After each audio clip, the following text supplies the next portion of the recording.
नमस्कार, news point लेकर हाजिर हूं मैं राजीव।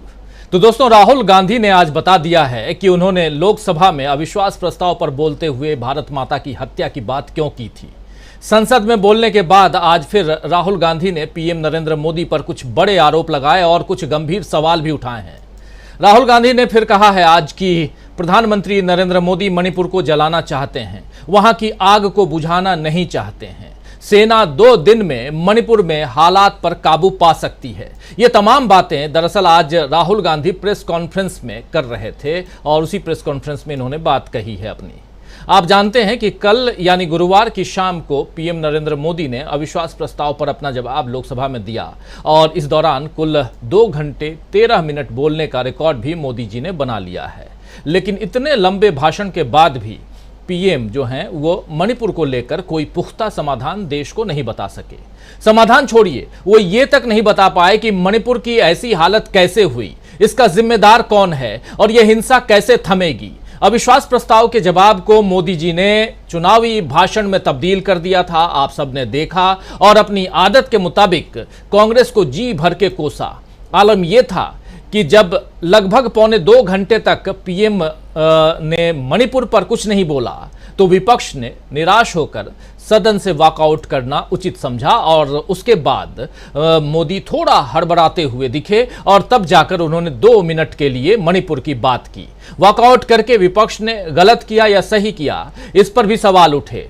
मोदी समर्थक कुछ उत्साही पत्रकारों ने इसे मोदी की बड़ी जीत बता दिया और कुछ ने इसे विपक्ष की कमजोरी साबित कर दिया। लेकिन आज जिस तरह राहुल गांधी ने फिर से अपनी बात मजबूती के साथ प्रेस कॉन्फ्रेंस में रखी, उससे साफ समझ में आ जाता है कि विपक्ष कमजोर नहीं हुआ है, बल्कि अब दोगुनी ताकत के साथ मोदी सरकार को घेर रहा है। राहुल गांधी ने आज साफ साफ कहा कि वो हंस हंस कर, यानी प्रधानमंत्री नरेंद्र मोदी सदन के अंदर हंस हंस कर बोल रहे थे, मजाक कर रहे थे। ये उनको शोभा नहीं देता है। हिंदुस्तान के एक पीएम को जिस वक्त इस देश में हिंसा हो रही है, खासकर मणिपुर जल रहा है, उस वक्त उन्हें मजाक नहीं उड़ाना चाहिए। आइए जरा सुन लेते हैं क्या कुछ कह रहे थे प्रधानमंत्री नरेंद्र मोदी राहुल गांधी की जुबानी। और जब मैंने कल प्रधानमंत्री को देखा हंसते हुए, मजाक उड़ाते हुए, मैं समझ नहीं पा रहा था कि हिंदुस्तान का प्रधानमंत्री इस प्रकार से कैसे बोल सकता है। प्रधानमंत्री को यह पता नहीं लग रहा है कि हमारे देश में क्या हो रहा है। छोड़िए, नहीं जाना चाहते हैं, उसके भी कारण हैं, शायद मैं बता नहीं सकता हूं आपको। उसके कारण हैं, मगर अगर जा नहीं सकते हैं तो मणिपुर के बारे में बोले तो ये राहुल गांधी अपनी बात रख रहे थे। साफ नजर आ रहा है कि राहुल गांधी को इस बात से कोई फर्क नहीं पड़ रहा है कि कौन उन्हें लॉन्च करने के बारे में या उनकी असफलता के बारे में क्या कह रहा है। राहुल मणिपुर पर सरकार से समाधान का सवाल पूछ रहे हैं और वो उसका जवाब चाहते हैं। राहुल ने यह भी कहा कि बात उनकी या कांग्रेस की नहीं है, बात मणिपुर की है। लेकिन पीएम मोदी की तो सारी राजनीति कांग्रेस के इर्द गिर्द ही घूमती है, इसीलिए उन्होंने कल संसद में 2 घंटे से कम 50 बार कांग्रेस का नाम लिया। 2 घंटे के उनके भाषण, 2.25 घंटे के भाषण में शायद इसीलिए आज फिर कांग्रेस को प्रेस कॉन्फ्रेंस करके अपने सवाल उठाने पड़े। राहुल गांधी ने भी पीएम नरेंद्र मोदी को जो कहा है कि पीएम नरेंद्र मोदी मणिपुर को जलाना चाहते हैं, वो वहां की आग बुझाना नहीं चाहते हैं, इसलिए मैंने कहा था कि भारत माता की हत्या मणिपुर में की गई है।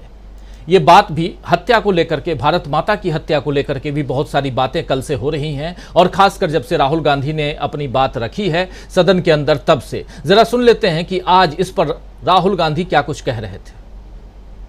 19 साल के एक्सपीरियंस में जो मैंने मणिपुर में देखा और सुना, वो मैंने कभी पहले नहीं सुना था। मैंने पार्लियामेंट में बोला कि प्रधानमंत्री जी ने, अमित शाह जी ने भारत माता की हत्या की है, मणिपुर में भारत को खत्म कर दिया है। मैंने ऐसे नहीं बोला था, ये खोखले शब्द नहीं है। मैं आपको समझाता हूं मैंने ये बात बोली क्यों। जब हम मणिपुर पहुंचे, हम लैंड किए, हमें मणिपुर में दौरा करना था। जब हम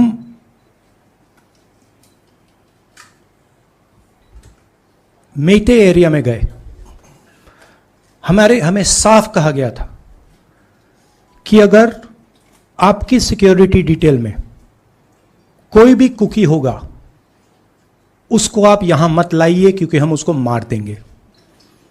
और जब हम कुकी के एरिया में गए, हमें कहा गया अगर कोई मेइते आपकी सिक्योरिटी डिटेल में होगा उसको आप मत लाइए, उसको हम गोली मार देंगे। हम जब गए, हमें मेइतेज को परे करना पड़ा, हमें कुकीज को परे करना पड़ा। मतलब एक स्टेट नहीं है, आज दो स्टेट है। स्टेट की हत्या कर दी गई है और उसको चीर दिया गया है। इसलिए मैंने बोला हिंदुस्तान की हत्या मणिपुर में बीजेपी ने कर दी है। तो आपको याद दिला दूं कि लोकसभा में राहुल गांधी ने भारत माता की हत्या का बड़ा आरोप सरकार पर लगाया था, जिसके बाद लोकसभा अध्यक्ष ओम बिरला ने उन्हें कहा था कि भारत माता हमारे लिए सम्माननीय है। और इस पर राहुल गांधी ने फिर कहा था कि एक मेरी मां यहां बैठी है और दूसरी मां की मणिपुर में हत्या हुई है। जरा सुन लेते हैं राहुल गांधी ने लोकसभा में क्या कुछ कहा था। तो लोकसभा में हत्या वाली जो बात है वो भी आपको सुनाएंगे, लेकिन उसके अलावा राहुल गांधी ने साफ साफ जो बातें यहां रखी हैं उन बातों में एक बात और भी उन्होंने कही। उन्होंने कहा कि अगर आप इंडियन आर्मी को कहें तो 2 दिन में, और ये बात वहां भी राहुल गांधी ने सदन के अंदर भी कही थी कि 2 दिन में इंडियन आर्मी जो है वो वहां शांति बहाल करवा सकती है। जरा सुन लेते हैं कि 2 दिन में इंडियन आर्मी, पहले ये सुन लेते हैं, फिर राहुल गांधी ने हत्या वाली बात क्या कही थी वो भी सुनेंगे। लेकिन पहले सुनते हैं इंडियन आर्मी को लेकर के राहुल गांधी ने और खासकर मणिपुर को लेकर के क्या कुछ कहा। हिंदुस्तान की आर्मी, आप सब जानते हो, सेना को आप जानते हो, जो मणिपुर में हो रहा है, हिंदुस्तान की सेना उसको 2 दिन में रोक सकती है। 3 दिन नहीं लगेंगे। अगर हिंदुस्तान की आर्मी को कहा गया कि ये तमाशा बंद करो, 2 दिन में ये तमाशा ड्रामा बंद हो जाएगा। 2 दिन में ये तमाशा ये ड्रामा बंद हो जाएगा। लेकिन जो हत्या वाली बात थी वो, उस पर उन्होंने सदन में क्या कुछ कहा था राहुल गांधी, वो भी सुन लीजिए। जैसे मैंने भाषण के शुरुआत में बोला, भारत एक आवाज है, भारत हमारी जनता की आवाज है, दिल की आवाज है। उस आवाज की हत्या आपने मणिपुर में की। इसका मतलब भारत माता की हत्या आपने मणिपुर में की।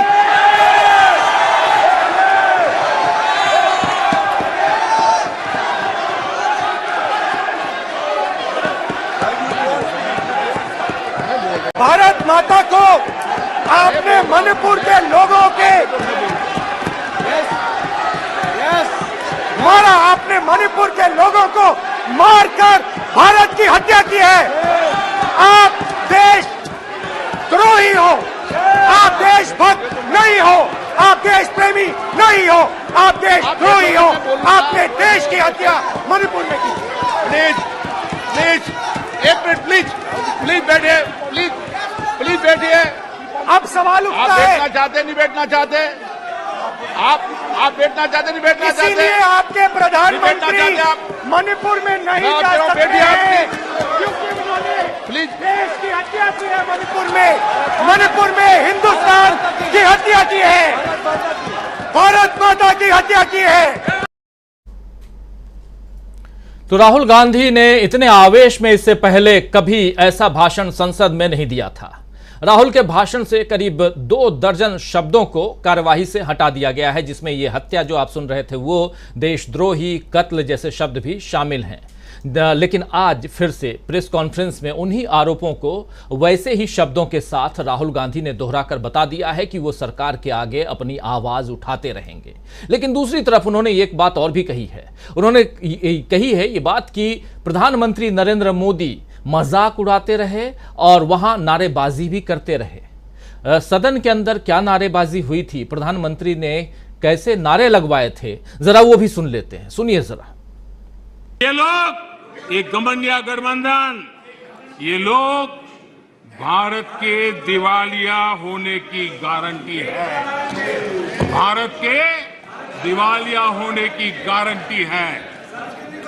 ये इकोनॉमी को डुबाने की, ये इकोनॉमी को डुबाने की, ये डबल डिजिट महंगाई की, ये डबल डिजिट महंगाई की, ये पॉलिसी पैरालिसिस की, ये पॉलिसी पैरालिसिस की, ये अस्थिरता की, ये अस्थिरता की, ये करप्शन की, ये करप्शन की, ये तुष्टीकरण की, ये तुष्टीकरण की, ये परिवारवाद की, ये परिवारवाद की, ये भारी बेरोजगारी की, ये भारी बेरोजगारी की, ये आतंक और हिंसा की, ये आतंक और हिंसा की, ये भारत को 2 शताब्दी पीछे पहुंचाने की गारंटी है।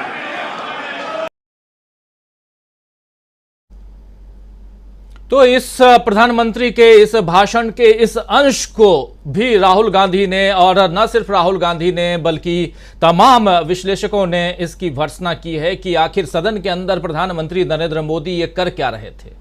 क्या सदन जो है वो कोई अखाड़ा, ऐसा अखाड़ा है, सियासी अखाड़ा है, जहां आप विपक्ष के लोगों के ऊपर इस तरह आप नारेबाजी करें।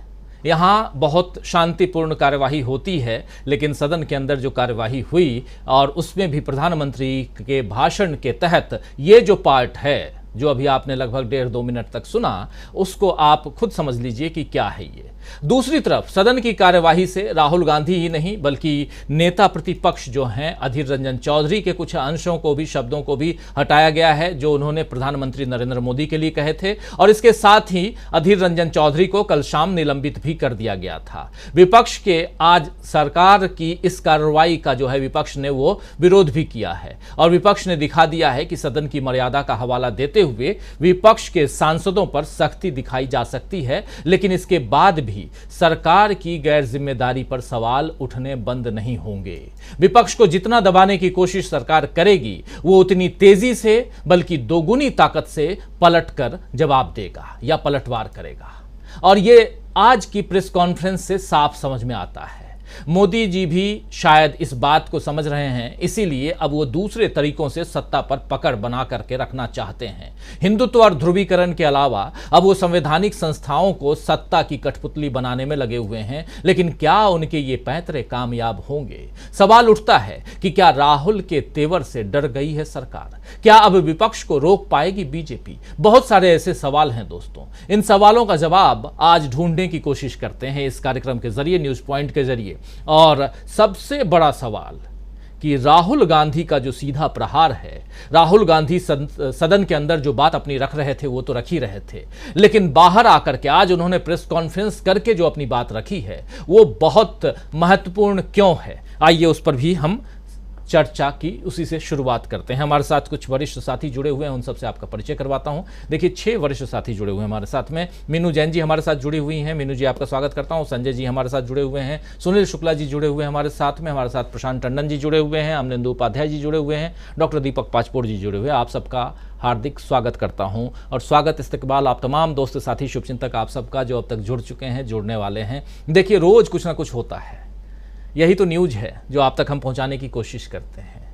आज अचानक खबर आई कि राहुल गांधी प्रेस कॉन्फ्रेंस कर रहे हैं। उससे पहले सदन से वॉकआउट किया विपक्षी दलों के नेताओं ने, और बाहर मल्लिकार्जुन खड़गे की तस्वीर आप देख रहे थे कुछ बोलते हुए, वो मीडिया को बाइट दे रहे थे, मीडिया के सामने अपनी बात रख रहे थे।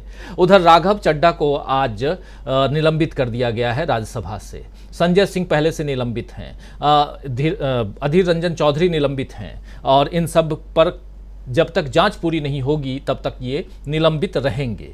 तो निलंबित लोग जो विपक्ष के दल हैं वो निलंबित हैं, लेकिन सत्ता पक्ष के लोगों ने क्या बहुत शानदार ढंग से काम किया है, बहुत शांतिपूर्ण काम किया है? ये सवाल भी उठेंगे, ये सवाल उठते हैं। पूछा जा रहा है कि आखिर नारायण राणे ने जो कहा था वो क्या था? उनके शब्दों को हटा दिया गया, लेकिन क्या वो निलंबित नहीं हो सकते थे? एक मंत्री साहिबा हैं, उन्होंने भी कुछ ऐसा ही कहा था, किसी के घर ईडी भेजने की धमकी दी थी, क्या वो निलंबित नहीं हो सकती थी? सवाल कई हो सकते हैं, लेकिन जवाब मीनू जी बताएंगे शायद। मीनू जी, आपके पास आना चाहता हूं, लेकिन पहले राहुल गांधी को प्रेस कॉन्फ्रेंस करने की जरूरत क्यों पड़ी मीनू जी? देखिए, राहुल गांधी को प्रेस कॉन्फ्रेंस करने की जरूरत इसलिए पड़ी कि जो पब्लिक जो थी वो प्रधानमंत्री के जवाब से संतुष्ट नहीं थी, निराश थी और इनफैक्ट बड़ी कोफ्त थी उनको। तो उसमें विपक्ष की तरफ से, और क्योंकि जो अविश्वास प्रस्ताव के बाद, जो पूरी चर्चा के बाद विपक्ष के पास जो एक मौका था बोलने का, वॉकआउट की वजह से वो बोल नहीं पाए थे। तो उस बात की पूर्ति राहुल गांधी ने की। ये मान के चलिए कि जो संसद में कांग्रेस की तरफ से दिया जाता रिटर्न रिप्लाई, वो आज राहुल गांधी ने यहां दिया है। लेकिन इस जवाब में, इस जो प्रेस कॉन्फ्रेंस में राहुल गांधी ने कहा है, वो एक मणिपुर की एक खौफनाक तस्वीर प्रस्तुत करता है। ऐसा लगता है कि मणिपुर में रवाना घटित हो रहा है।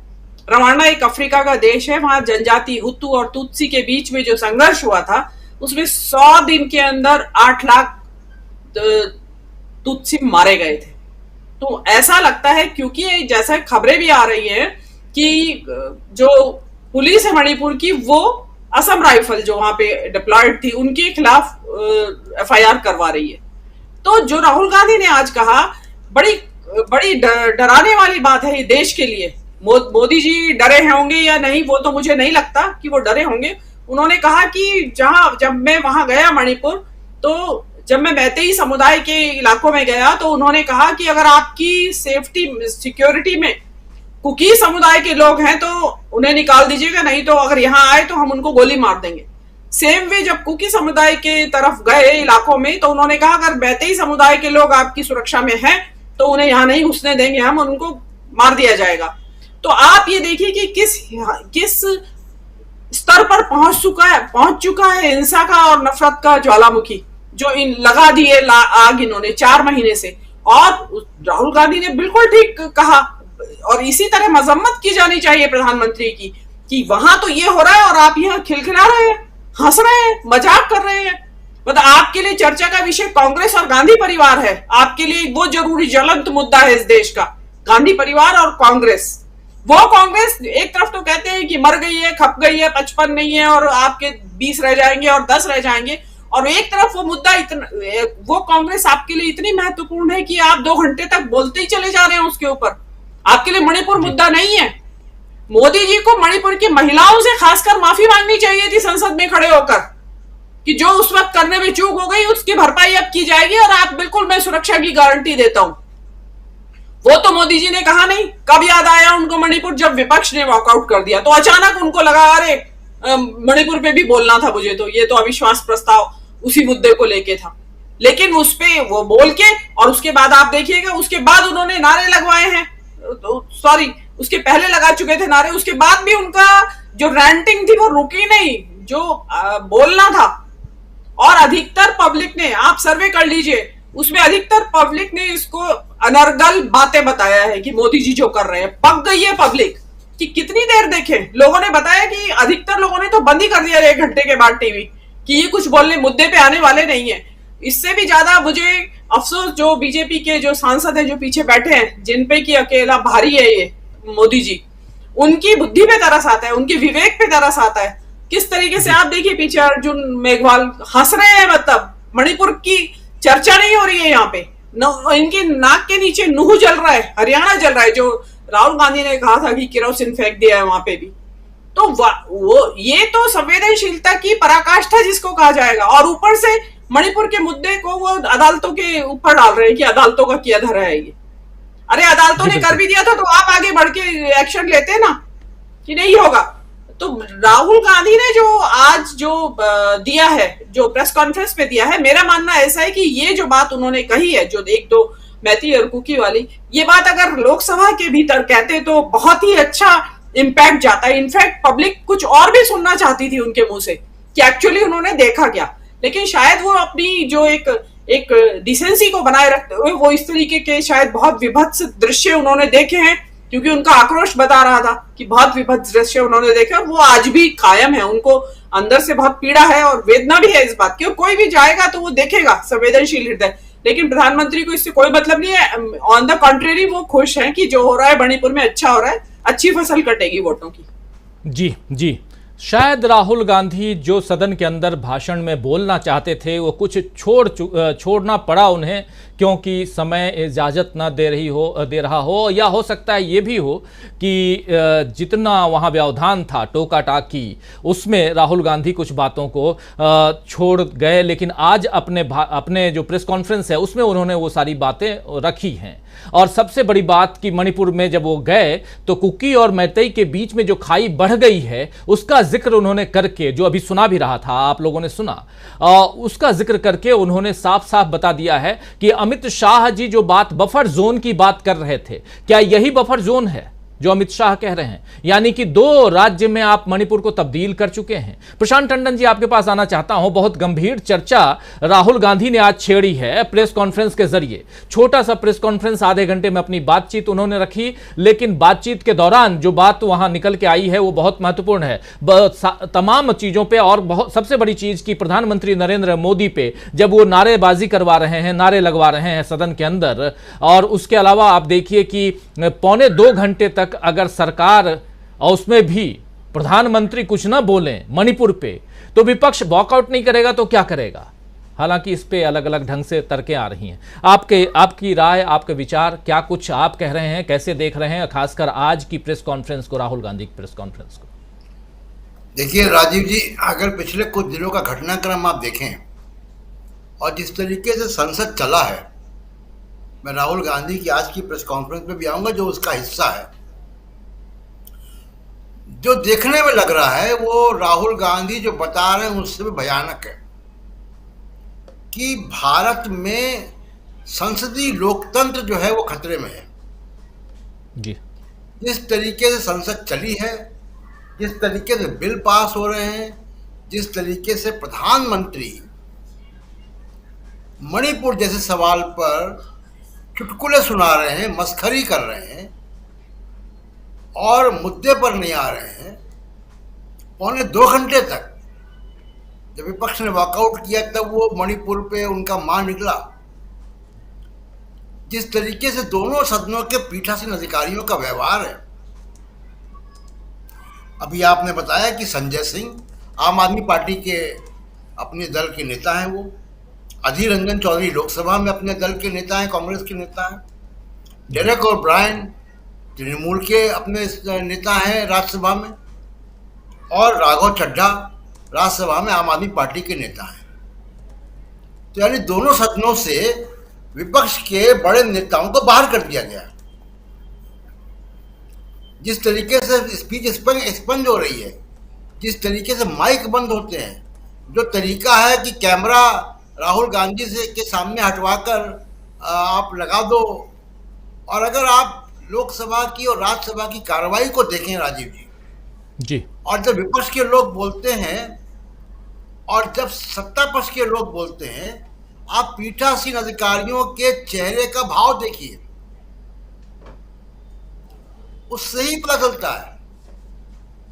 अभी आप राणे का जिक्र कर रहे थे, उससे ही पता चलता है कि पीठासीन अधिकारियों का कितना निष्पक्ष रवैया है। मैंने इतने लंबे पार्लियामेंट्री करियर में इस तरीके का नहीं देखा। तो ये जो सत्र गया है वो बहुत ही, जिसको कहें कि शर्मनाक कंडक्ट है दोनों सदनों के पीठासीन अधिकारियों का।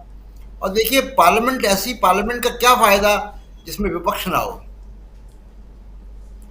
राजीव जी, पार्लियामेंट तो रूस में भी है, पार्लियामेंट चीन में भी है, पार्लियामेंट नॉर्थ कोरिया में भी है जी।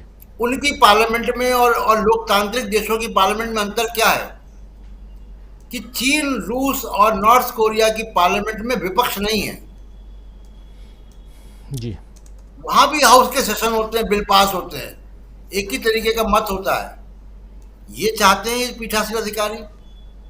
और मुझे बहुत अफसोस है भारत के वो तमाम बुद्धिजीवियों को, इंटेलेक्चुअल्स को जो राय बनाने का काम करते हैं, जो 2014 से मोदी जी को बहुत विजनरी बता रहे थे और अभी भी वो कहते हैं कि मोदी जी 24 घंटा काम करते हैं, मोदी जी 24 घंटे की पॉलिटिक्स करते हैं। राहुल गांधी 24 घंटे की पॉलिटिक्स नहीं करते हैं, पार्ट टाइम पॉलिटिशियन है।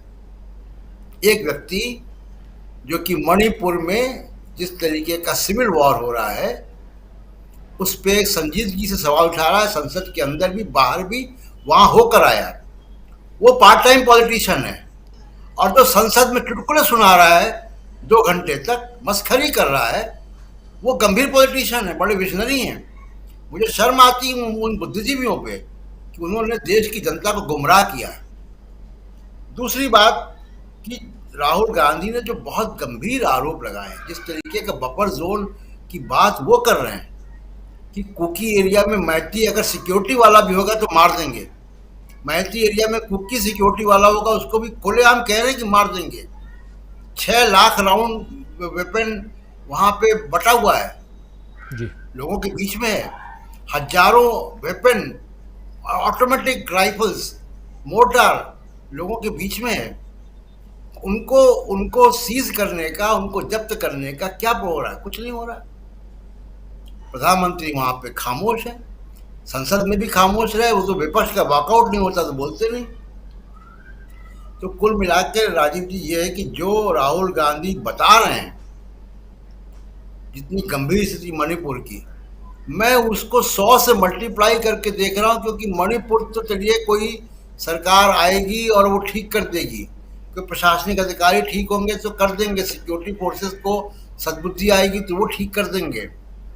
देश की लोकतांत्रिक व्यवस्था अगर टूट गई, जिस तरीके से हो रहा है, जिस तरीके से सुप्रीम कोर्ट पे हमला हो रहा है, जिस तरीके से चुनाव आयोग को निष्क्रिय करने का काम हो रहा है जी, अब मैं बहुत ज़्यादा आहत हूँ इस बात से कि जो पीठासीन, संसद के पीठासीन अधिकारियों का कॉन्डक्ट रहा है दोनों पूरे सेशन के दौरान, वो बहुत तकलीफ देने वाला है और वो बहुत गलत परिपाटी तय हो रही है। इसको करेक्ट करना पड़ेगा, इस पे पूरे देश को विचार करना पड़ेगा कि पार्लियामेंट अगर नहीं रहेगी तो क्या बचेगा। राजीव जी। जी बिल्कुल, जो बातें, जो सवाल आप यहाँ उठा रहे हैं बहुत गंभीर सवाल है और इसको गंभीरता से लेना चाहिए, इस पर विचार करना चाहिए उन लोगों को, खासकर जो देश के लोकतंत्र पर भरोसा करते हैं, जो इस देश के संविधान को बचाए रखना चाहते हैं। जरा आना चाहता हूं सुनील शुक्ला जी आपके पास, किस रूप में देखा जाए राहुल गांधी की आज जो प्रेस कॉन्फ्रेंस हुई है उसकी जरूरत को आप किस रूप में देखते हैं? सुनील शुक्ला। धन्यवाद राजीव जी। ये इसकी आवश्यकता, हालांकि कल गौरव गोगोई ने संसद से बहिर्गमन करने के बाद संसद परिसर में जो प्रेस कॉन्फ्रेंस किया उसने काफ़ी कुछ उस जरूरत को पूरा कर दिया था, लेकिन राहुल गांधी की आज जो प्रेस कॉन्फ्रेंस है इसकी बहुत आवश्यकता थी, क्योंकि यह बात कही जा रही थी कि बहिर्गमन करके विपक्ष ने अपना जो बहस पे रिप्लाई करने का जो एक अवसर था उसको खो दिया था। हालांकि मैं इससे सहमत नहीं हूं।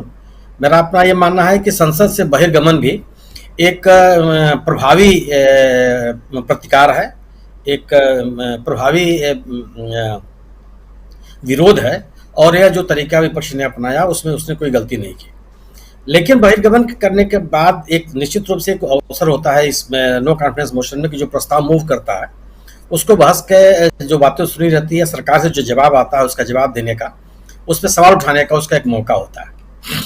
लेकिन आज जो मुद्दे उठाए हैं राहुल गांधी ने, यह सही है। बहुत लोगों को ये बात लगी होगी कि प्रधानमंत्री जी ने जो अपने उद्बोधन में बात कही, 2 घंटे से अधिक उन्होंने लंबा भाषण दिया और एक रिकॉर्ड कायम किया। अब तक किसी प्रधानमंत्री ने विश्वास प्रस्ताव पर इतना लंबा भाषण किसी का नहीं है।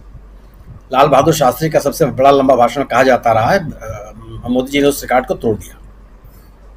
लेकिन जिस विषय को लेकर के यह बहस चल रही थी, सवाल है कि अविश्वास प्रस्ताव गौरव गोगोई ने मूव किया। गौरव गोगोई ने इस बहस की शुरुआत की और उन्होंने सरकार से 3 सवाल पूछे। सरकार को बिल्कुल अधिकार है कि वो बहस के दौरान अपने उपलब्धियों के और अपने कार्यकलाप के बारे में संसद में अपनी बात रखे। लेकिन सबसे बड़ा सवाल यह है कि जो बहस में सवाल पूछे गए हैं विभिन्न वक्ताओं के द्वारा उन मुद्दों का जवाब देना सबसे पहले सरकार की जिम्मेदारी है। जो जो सवाल उठाए गए हैं, गौरव गोगोई ने जो सवाल उठाए, महुआ मित्रा ने जो सवाल उठाए, सुप्रिया सुले ने जो सवाल उठाए, सौगत राय ने जो सवाल उठाए, महुआ मित्रा ने, जितने लोगों ने सवाल उठाए थे, उन सवालों का जवाब देना सरकार की प्राथमिक जिम्मेदारी है, नैतिक जिम्मेदारी है। तो अफसोस की बात है कि किसी भी मंत्री ने या सत्तारूढ़ दल के किसी भी व्यक्ति ने उन प्रश्नों का जवाब नहीं दिया। और मणिपुर पे बात न होने पर जो विपक्ष का बहिर्गमन था, मुझे लगता है संसदीय कार्य था वो, और संसदीय व्यवस्था के तहत एक व्यापक विरोध था। यह इस तरह का विरोध दर्ज किया जाना चाहिए जी। राहुल गांधी ने जो बात आरोप लगाए थे कि आपने मणिपुर को 2 भागों में बांट दिया है, इस बात को उन्होंने बहुत इलोबरेट नहीं किया था। आज की प्रेस कॉन्फ्रेंस से उन्होंने इसको जिस तरीके से उसकी उन्होंने व्याख्या की, यह बात बहुत दूर तक जाएगी कि आखिर यह बात लोग इस बात को समझ रहे हैं कि मैतेई और कुकी समुदाय में किस तरह का विद्वेष फैला हुआ है। लेकिन संस्थागत स्तर पर अगर ये बात कही जा रही है और राहुल गांधी जैसा व्यक्ति अगर इस बात को कह रहा है, तो यह बात उनके इस बात को समर्थन करता हुआ है कि मणिपुर को आपने 2 भागों में बांट दिया है, मणिपुर में आपने हिंदुस्तान की हत्या की है। जो बातें प्रधानमंत्री जी ने कही उन विपक्ष के सवालों के जवाब में, उससे बहुत निराशा हाथ लगी।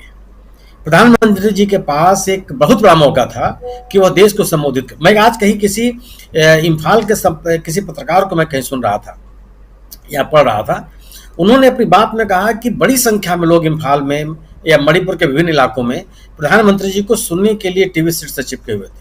वे जानना चाहते थे कि प्रधानमंत्री जी इस पूरे क्राइसिस के ऊपर उनका क्या रुख रवैया है, लेकिन लोग निराश हुए। उन्होंने कहा कि जब प्रधानमंत्री जी लंबे भाषण के बाद कुछ नहीं हुआ तो बहुत सारे लोगों ने अपना टीवी सेट ऑफ किया। किसी इम्फाल के पत्रकार ने बात कही है। निश्चित रूप से सवाल जो पैदा किया, जो बॉडी लैंग्वेज पर जो सवाल पैदा किया राहुल, इसकी भी चर्चा होनी चाहिए कि एक ऐसे विषय पर, एक ऐसे गंभीर विषय पर जो महिलाओं के अपमान से जुड़ा हुआ है, लोगों की हत्या से जुड़ा हुआ है, देश के कोने में अशांति से जुड़ा हुआ है, देश की सुरक्षा से जुड़ा हुआ है, ऐसे मुद्दे पर बहस का जवाब देते समय आपको कितना गंभीर होना चाहिए, कितना गंभीर नहीं होना चाहिए। आपकी गंभीरता का क्या मतलब होता है, गंभीरता पूर्वक कही गई किसी बात का क्या असर होता है समाज के अंदर, और आप किस रूप में ले जाते हैं कि अगर आप इस विषय पर कोई बात कर रहे हैं तो आप कितने मन से कह रहे हैं और कितने दिमाग से कह रहे हैं और कितने अपनी जिह्वा के आधार पर कह रहे हैं। तो यह जो बात भी जो उन्होंने राहुल गांधी ने उठाई, इस बात पर भी चर्चा होनी चाहिए कि आखिर अगर हम लोग क्यों प्रधानमंत्री से बात करना चाहते थे। प्रधानमंत्री से इसलिए बात करते हैं कि सरकार के आप मुखिया हैं और सरकार के मुखिया के होने नाते अगर जो बात कही जाएगी तो उसका असर है। यह बड़ा सवाल है कि जिस तरीके से संसद की कार्रवाई संचालित की गई, इस पर भी जो लोग संसदीय लोकतंत्र में जिनकी आस्था है उनमें बहस का विषय है। अगर ये बात कही जा रही है कि राहुल गांधी के भाषण के दौरान केवल 40% कैमरा उनके सामने रहा, तो सवाल पैदा होता है कि आखिर ये व्यवस्था का संचालन आप कितने पारदर्शी तरीके से कर रहे हैं। क्या जो सरकारी संसाधन है वो केवल सत्तारूढ़ दल के लिए है? क्या जो सरकारी संसाधन है वो विपक्ष के लिए नहीं है? विपक्ष के लोग क्या जनता के प्रतिनिधि नहीं है, तो वो देश के लोगों का प्रतिनिधित्व नहीं करते? ये एक बड़ा सवाल है ये। लेकिन राहुल गांधी ने सदन में, मैं इस बात से सहमत नहीं हूँ। लोग आलोचना कर रहे हैं कि और ढेर सारी बातें कही जा सकती थी। सवाल है कि जितना समय होगा उतना ही तो आप अपनी बात कर सकते हैं। बिल्कुल।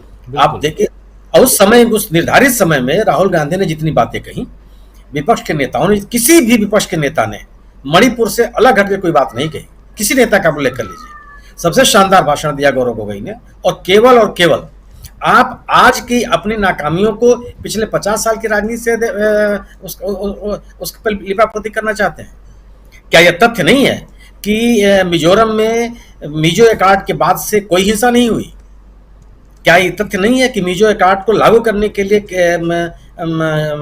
राजीव गांधी की सरकार ने वहां की कांग्रेस की सरकार को बलिदान किया था और लालडेंगा को सत्ता सौंपी थी? क्या यह तथ्य नहीं है कि मणिपुर में हिंसा को रोकने के लिए 1992-93 में कांग्रेस ने अपनी सरकार को बर्खास्त किया था और राष्ट्रपति शासन लागू किया था? आप जिस मिजोरम में जिस हवाई एयर स्ट्राइक की आप बात कर रहे हैं, मतलब आप इंडिया स्टेट, भारत राज्य जो निर्णय लेगा उस पर सवाल पैदा होंगे। क्या ये तथ्य नहीं है कि ऑपरेशन ब्लू स्टार को लेकर के इस देश के प्रधानमंत्री की शहादत हुई है? उस पर सवाल उठाए जाएंगे। सवाल यह है ना कि केवल आप पिछले 50 साल, आज 10 पिछले 9.5 साल में आपकी उपस्थिति में जो हिंसा हो रही है, इस सवाल इस पे पैदा किया जा रहा है, आपको उसका जवाब देना है। पिछले अतीत में क्या हुआ और क्या नहीं हुआ, देश के लोग उसको जानते हैं। कांग्रेस से अगर गड़बड़ियां हुई, लोगों ने उसका बहिष्कार किया, लोगों ने उनको जन समर्थन नहीं दिया, पिछले 10 साल से वो सत्ता से बाहर है। लेकिन अगर उन तथ्यों का उल्लेख करके और आधी अधूरी जानकारी देंगे आप गृह मंत्री जी ने जो उस कलावती महिला का उल्लेख किया, किस तरीके से आप देश को क्या बता रहे हैं? वो महिला खुल करके सामने आ गई कि आज जो कुछ ही मेरे पास है केवल राहुल गांधी की वजह से है। किस तरह, मैंने सरकार की तरफ से गंभीरता की जो उम्मीद की जा रही थी, पूरी की पूरी उस गंभीरता को आपने खारिज किया। और और ये तो मुझे लगता है कि जो विपक्ष कह रहा था कि सरकार मणिपुर के हिंसा को लेकर के, वहां के जातीय तनाव को लेकर के, वहां वर्गीय हिंसा को लेकर के गंभीर नहीं है, जो विपक्ष का आरोप है, इसको तो आप साबित करते हुए दिख रहे हैं कि बिल्कुल आप उसको वहां की हिंसा को रोकने के लिए आप गंभीर नहीं है। इतने 4 गृह मंत्री जी और प्रधानमंत्री जी दोनों ने मिलकर के 4 घंटे से अधिक भाषण दिया। लगभग 20 घंटे के भाषण में 4 घंटा भाषण इन दोनों संवैधानिक पदाधिकारियों का है। और इन दोनों 4 घंटों के भाषण में आप मणिपुर के घाव पे मरहम लगाने में विफल रहे। देश के अन्य हिस्सों में रहने वाले लोगों को आप संदेश देने में विफल रहे कि आप किसी भी अशांति में सरकार आपकी सुरक्षा के लिए बाध्य है और सरकार आपको सुरक्षा देने के लिए कृत संकल्प है। आप ये लोगों को बताने में विफल रहे कि आपकी गवर्नेंस पूरे देश पर निगाह रखी हुई है और राजनीतिक हितों से परे हर नागरिक की सुरक्षा के लिए प्रतिबद्ध है। किस तरह आप पूरे के पूरे भाष को अगर आप ये उठाइए तो जिस बात को लेकर के, विपक्ष मुद्दे को लेकर के विपक्ष पूरी तरह से कामयाब रहा मणिपुर की गंभीरता को देश के सामने रखने में, और सरकार लोगों की भावनाओं को संतुष्ट करने में विफल रही है, लोगों को आश्वस्त करने में विफल रही है।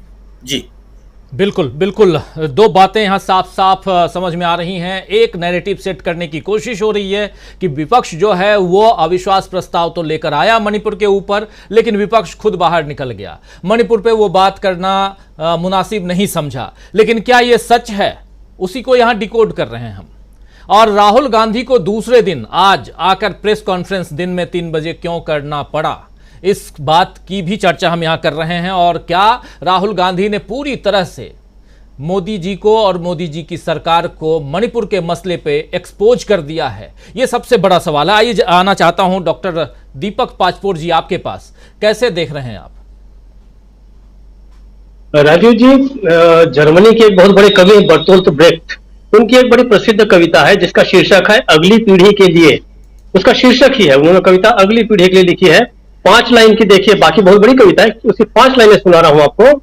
सचमुच मैं अंधेरे युग में जी रहा हूं, सीधी साधी बात का मतलब बेवकूफी है और सपाट माथा दर्शाता है उदासीनता। वह जो हंस रहा है सिर्फ इसलिए कि भयानक खबरें अभी उस तक नहीं पहुंचती हैं। ये जो संसद के अंदर जो बैठ के हंस रहे हैं, उन्हें पता ही नहीं है कि मणिपुर का हाल जो है वो क्या है। अगर वो जानते सचमुच में, वहां गए रहते, वहां का कोई प्रतिनिधि मंडल गया रहता, तो मुझे लगता है कि इससे बहुत सारे लोग जो मेरे थपथपा रहे थे, शोर मचा रहे थे, और किसी स्कूली बच्चे की तरह जहां पहाड़े याद कराए जाते हैं वैसे वो नारे लगा रहे थे, उनमें से शायद कुछ लोगों की आत्मा थोड़ी बहुत जागती तो वैसे वो नारों में साथ नहीं देते।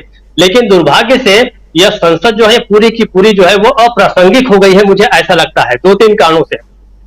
इसके अलावा साथ साथ में कुछ ऐसी भी चीजें थी, अकेला मणिपुर नहीं था, मणिपुर तो था, मुख्य विषय जरूर था अविश्वास प्रस्ताव का, लेकिन प्रधानमंत्री मोदी जो है ऐसे वक्त पे सरकार की सफाई दे रहे थे जब मणिपुर की भयानक घटना के अलावा नूह की घटनाएं भी हो रही हैं।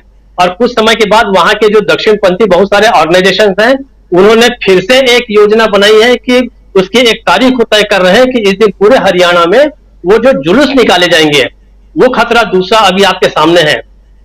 जयपुर मुंबई ट्रेन के अंदर क्या हुआ, वो बड़ी भयानकतम घटना है। उन्हें कम से कम ये तो बताना चाहिए था कि भाई जिस आदमी ने मेरा नाम लेके 3 लोगों को मारा है उससे मेरा कोई संबंध नहीं था।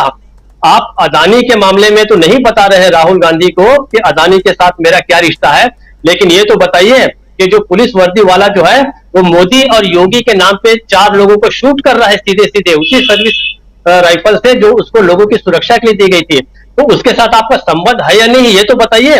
आप छूटिए तो सही उस दाग से। लोग तो ये कहेंगे कि आपके नाम से गोली मारी जा रही है लोगों को। मुझे नहीं पता कि प्रधानमंत्री मोदी तक ये बात पहुंच रही नहीं पहुंच रही, और अगर पहुंच रही है तो क्या वो इतने उदासीन है कि उनके नाम का उपयोग जो है वो हत्यारे लोग कर रहे हैं?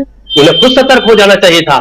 तो ये जो घटनाएं हैं, इस घटना के बाद अगर कुछ हो रहा है तो देखिए, राहुल गांधी के लिए या किसी के भी लिए, किसी भी विपक्षी दल के लिए अब कोई चारा नहीं रह गया है कि वो वैकल्पिक मंच को ढूंढे। जो पिछले साल जो भारत जोड़ो यात्रा निकाली गई थी वो नफरत के खिलाफ थी, लोगों को जोड़ने की थी, पूरे देश में घूमने की थी, वो एक अलग बात है। लेकिन ये सबका सौभाग्य है, इस लोकतंत्र का सौभाग्य है कि पिछले एक साल के अंदर अंदर भारत के अंदर एक लोकसभा राज्यसभा का वैकल्पिक मंच तैयार हो गया है। अब आपको अपनी बातें कहने के लिए वहीं जाना पड़ेगा। अगले 2 सत्र अभी इस सरकार के और बचे हैं, उस तक देखिए आप पहुंचते पहुंचते स्थिति ऐसी हो जाएगी कि जितने भी मुखर सांसद हैं वो सारे के सारे विपक्षी सांसद वो सारे के सारे निकाल दिए जाएंगे। उसके अलावा अगर भारतीय जनता पार्टी के कुछ ऐसे सांसद हैं जिनको हम थोड़ा बहुत सिंसियर मान सकते हैं, वो तो कल उबासियां ले रहे थे, जिनमें से आप देखिए नितिन गडकरी, उनको बड़ी जबरदस्त नींद आ रही थी 2.25 घंटे की उस स्पीच में। जयशंकर को हम कह सकते हैं थोड़ा बहुत पढ़ा लिखा व्यक्ति है, वो उस समय वो ऊँघ रहा था। जितने भी बड़े नेता हैं वो जान रहे हैं कि हम जिस कुनबे में बैठे हैं वो कुनबा देश के लिए बहुत उपयोगी नहीं रह गया है। ये जो एक वैकल्पिक मंच है वहीं पे जाना पड़ेगा हर किसी को। अगले दो सत्रों के बाद क्या होगा मैं नहीं जानता, लेकिन चारों तरफ से भारतीय जनता पार्टी और जो मोदी है वो शिकंजा कस रहे हैं। एक ही महत्वपूर्ण घटना की मैं आपको बात बता दूं, कह दूं, हो सकता है इसका सूत्र लेके आगे कुछ चर्चा हो। सीजीआई जो है, चीफ जस्टिस ऑफ इंडिया, ये उस कमेटी से बाहर निकल गए हैं जिस जो चुनाव आयुक्तों का सिलेक्शन करता था। अब किस तरीके के चुनाव आयुक्त जो है वो चुने जाएंगे, रखे जाएंगे और वो क्या काम करेंगे वो आप समझ सकते हैं। राजीव जी, बिल्कुल, सीजीआई की बात हम लोग कल भी कर चुके हैं, और जो आप कह रहे हैं वो सीजीआई यानी कि इलेक्शन कमिश्नर की नियुक्ति में 3 सदस्यों की जो कमेटी है उस कमेटी से सीजेआई को यानी चीफ जस्टिस ऑफ इंडिया को अब हटाने का प्रावधान जो है वो पेश किया गया और वो सदन से पास करवा लिया गया है। तो अब यहाँ पर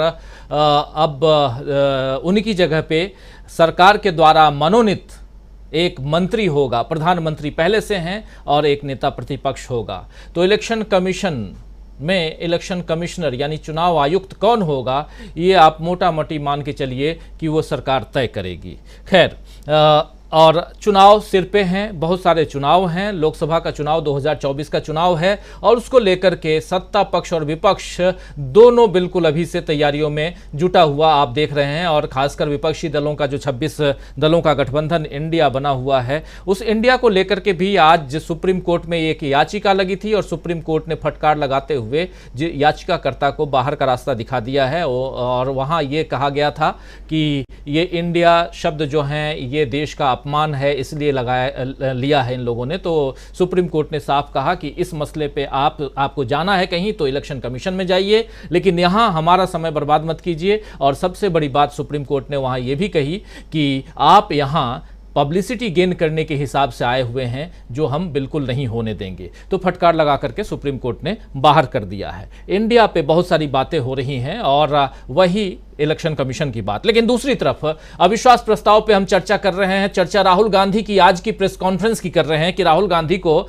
आज प्रेस कॉन्फ्रेंस क्यों करनी पड़ी, इसकी चर्चा हम कर रहे हैं। और अभी तक जो बात सामने निकल के आई है उसमें यही है कि राहुल गांधी एक गंभीर मसले पे, विपक्ष एक गंभीर मसला जो मणिपुर है, मणिपुर के अलावा हरियाणा है, इन मसलों पे विपक्ष बात करना चाहता था। प्रधानमंत्री नरेंद्र मोदी जब 2.25 घंटे तक कुछ नहीं बोले, मणिपुर का म तक नहीं बोले, नारेबाजी करवाते रहे, अंदर कांग्रेस को कोसते रहे, ऐसी तमाम बातें होती रहीं, तो उसके बाद फिर विपक्ष को हार थक कर बाहर जाना पड़ा। और जब विपक्ष बाहर जाता है तो हड़बड़ाहट में प्रधानमंत्री नरेंद्र मोदी 2 मिनट के लिए मणिपुर का जिक्र करते हैं, उसके बाद 30 सेकंड का जिक्र और करते हैं। हालांकि पूर्वोत्तर की बात वो और भी किए, लेकिन मणिपुर की बात यहां गंभीरता से जितनी होनी चाहिए थी, और खासकर प्रधानमंत्री नरेंद्र मोदी के तरफ से कहा यह भी जा रहा है संजय जी कि जितनी बातें कहनी थी वो देश के गृह मंत्री तो कह ही चुके थे, तो फिर यहां प्रधानमंत्री की जरूरत क्या थी? लेकिन देश के गृह मंत्री भी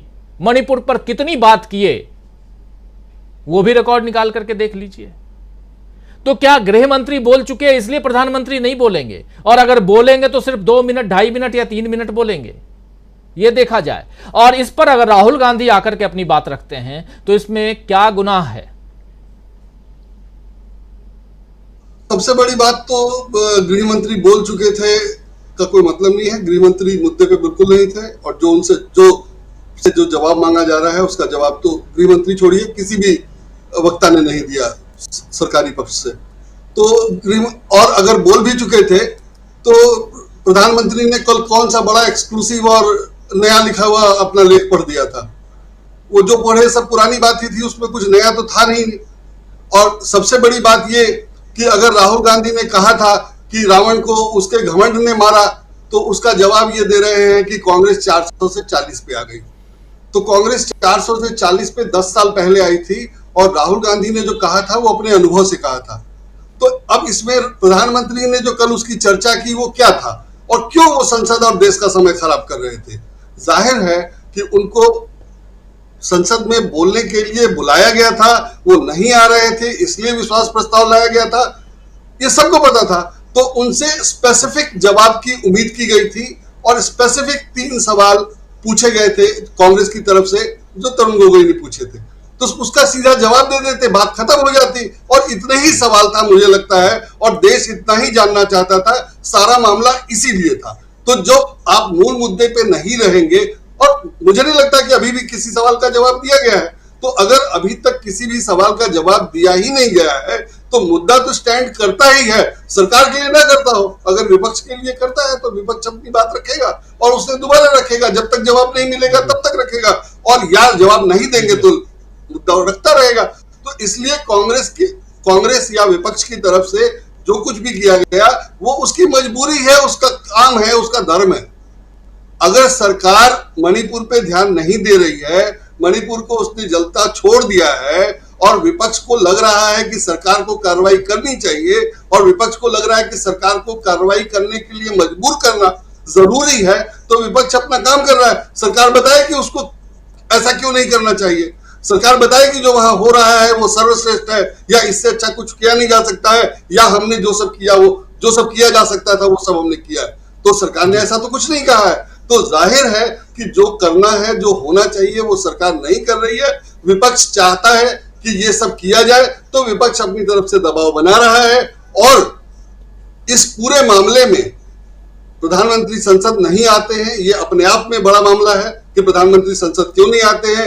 मणिपुर के मामले के बावजूद, मणिपुर के मामले में सरकार को खुद ही जवाब देना था, पूछने की जरूरत ही नहीं पड़नी चाहिए थी वहां क्या हो रहा है। ये संसद में अपने आप सरकार का बयान होना चाहिए था, बिना पूछे कि वहां क्या हो रहा है, क्यों और क्यों हो रहा है। तो ये सब कुछ नहीं हुआ, प्रधानमंत्री संसद नहीं आए, तब अविश्वास प्रस्ताव लाया गया। और अविश्वास प्रस्ताव के तीसरे दिन, जिस दिन अविश्वास प्रस्ताव पे चर्चा शुरू हुई, उसी दिन आ गए होते तो भी लगता कि हाँ भाई वो सुन रहे हैं, कम से कम आरोप तो सुन रहे हैं, कम से कम चिंतित तो हैं। तो ऐसा कुछ भी नजर नहीं आया। और 3 दिन बाद जब शाम को वो बोलना शुरू किए, दिन भर संसद चलने के बाद, तो उन्होंने, जैसा आप लोगों ने बताया और जैसा सब लोग जानते हैं, उन्होंने मणिपुर की चर्चा नहीं की। तो विपक्ष के पास क्या उपाय था? उसने उनको मणिपुर में बोलने के लिए बुलाया था। अब वो रावण के बारे में बोल रहे थे, वो ये बता रहे थे कि कांग्रेस 400 से 40 पे क्यों आ गई। तो जाहिर है ना विपक्ष ये सुनने के लिए बैठा था, ना विपक्ष ने उसको बुलाने के लिए, ये सब सुनने के लिए बुलाया था। तो कांग्रेस को वॉकआउट करना मजबूरी थी। कांग्रेस ने वॉकआउट किया तो सबने देखा, मैं देख नहीं पाया, मैं प्रधानमंत्री का भाषण सुन नहीं पाया। मैंने आज तक प्रधानमंत्री का कोई भी भाषण 1 मिनट भी नहीं सुना। कल मेरी बड़ी इच्छा थी कि सुनूं कि वो बोलते क्या है, और इस तरह घिरे हैं तो उनका बॉडी लैंग्वेज क्या होता है। बात तो मुझे पता था कि वो क्या बोलेंगे, लेकिन मैं उनका बॉडी लैंग्वेज देखना चाहने के बावजूद म्यूट करके उनको नहीं देख पाया।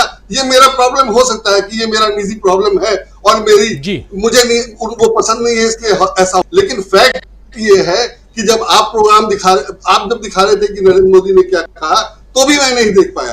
तो ये हालत है, और वो सिर्फ इसलिए कि फैक्ट नहीं था। अगर फैक्ट होता तो मैं क्यों नहीं देखता, लेकिन उसमें कुछ फैक्ट ही नहीं था। मैं यही मानता हूं कि उसमें कुछ फैक्ट नहीं था। और ऐसे में संजय जी, मोदी जी नारे लगवा रहे थे, मोदी जी नारे लगवा रहे थे सदन के अंदर, और ये भी ऐसी घटना जो संसदीय इतिहास में, अब मेरी नज़र में तो आप तमाम लोग भी संसद की कार्यवाही की रिपोर्टिंग करते रहे हैं, मैं भी करता रहा हूँ, उस हिसाब से मैं बोल रहा हूँ कि मेरे नज़र से ये पहली बार देख रहा था कि प्रधानमंत्री नरेंद्र मोदी जो हैं वो, यानी कोई किसी देश का प्रधानमंत्री सदन के अंदर नारेबाजी करवा रहा है, यानी नारे लगवा रहा है और विपक्ष के खिलाफ।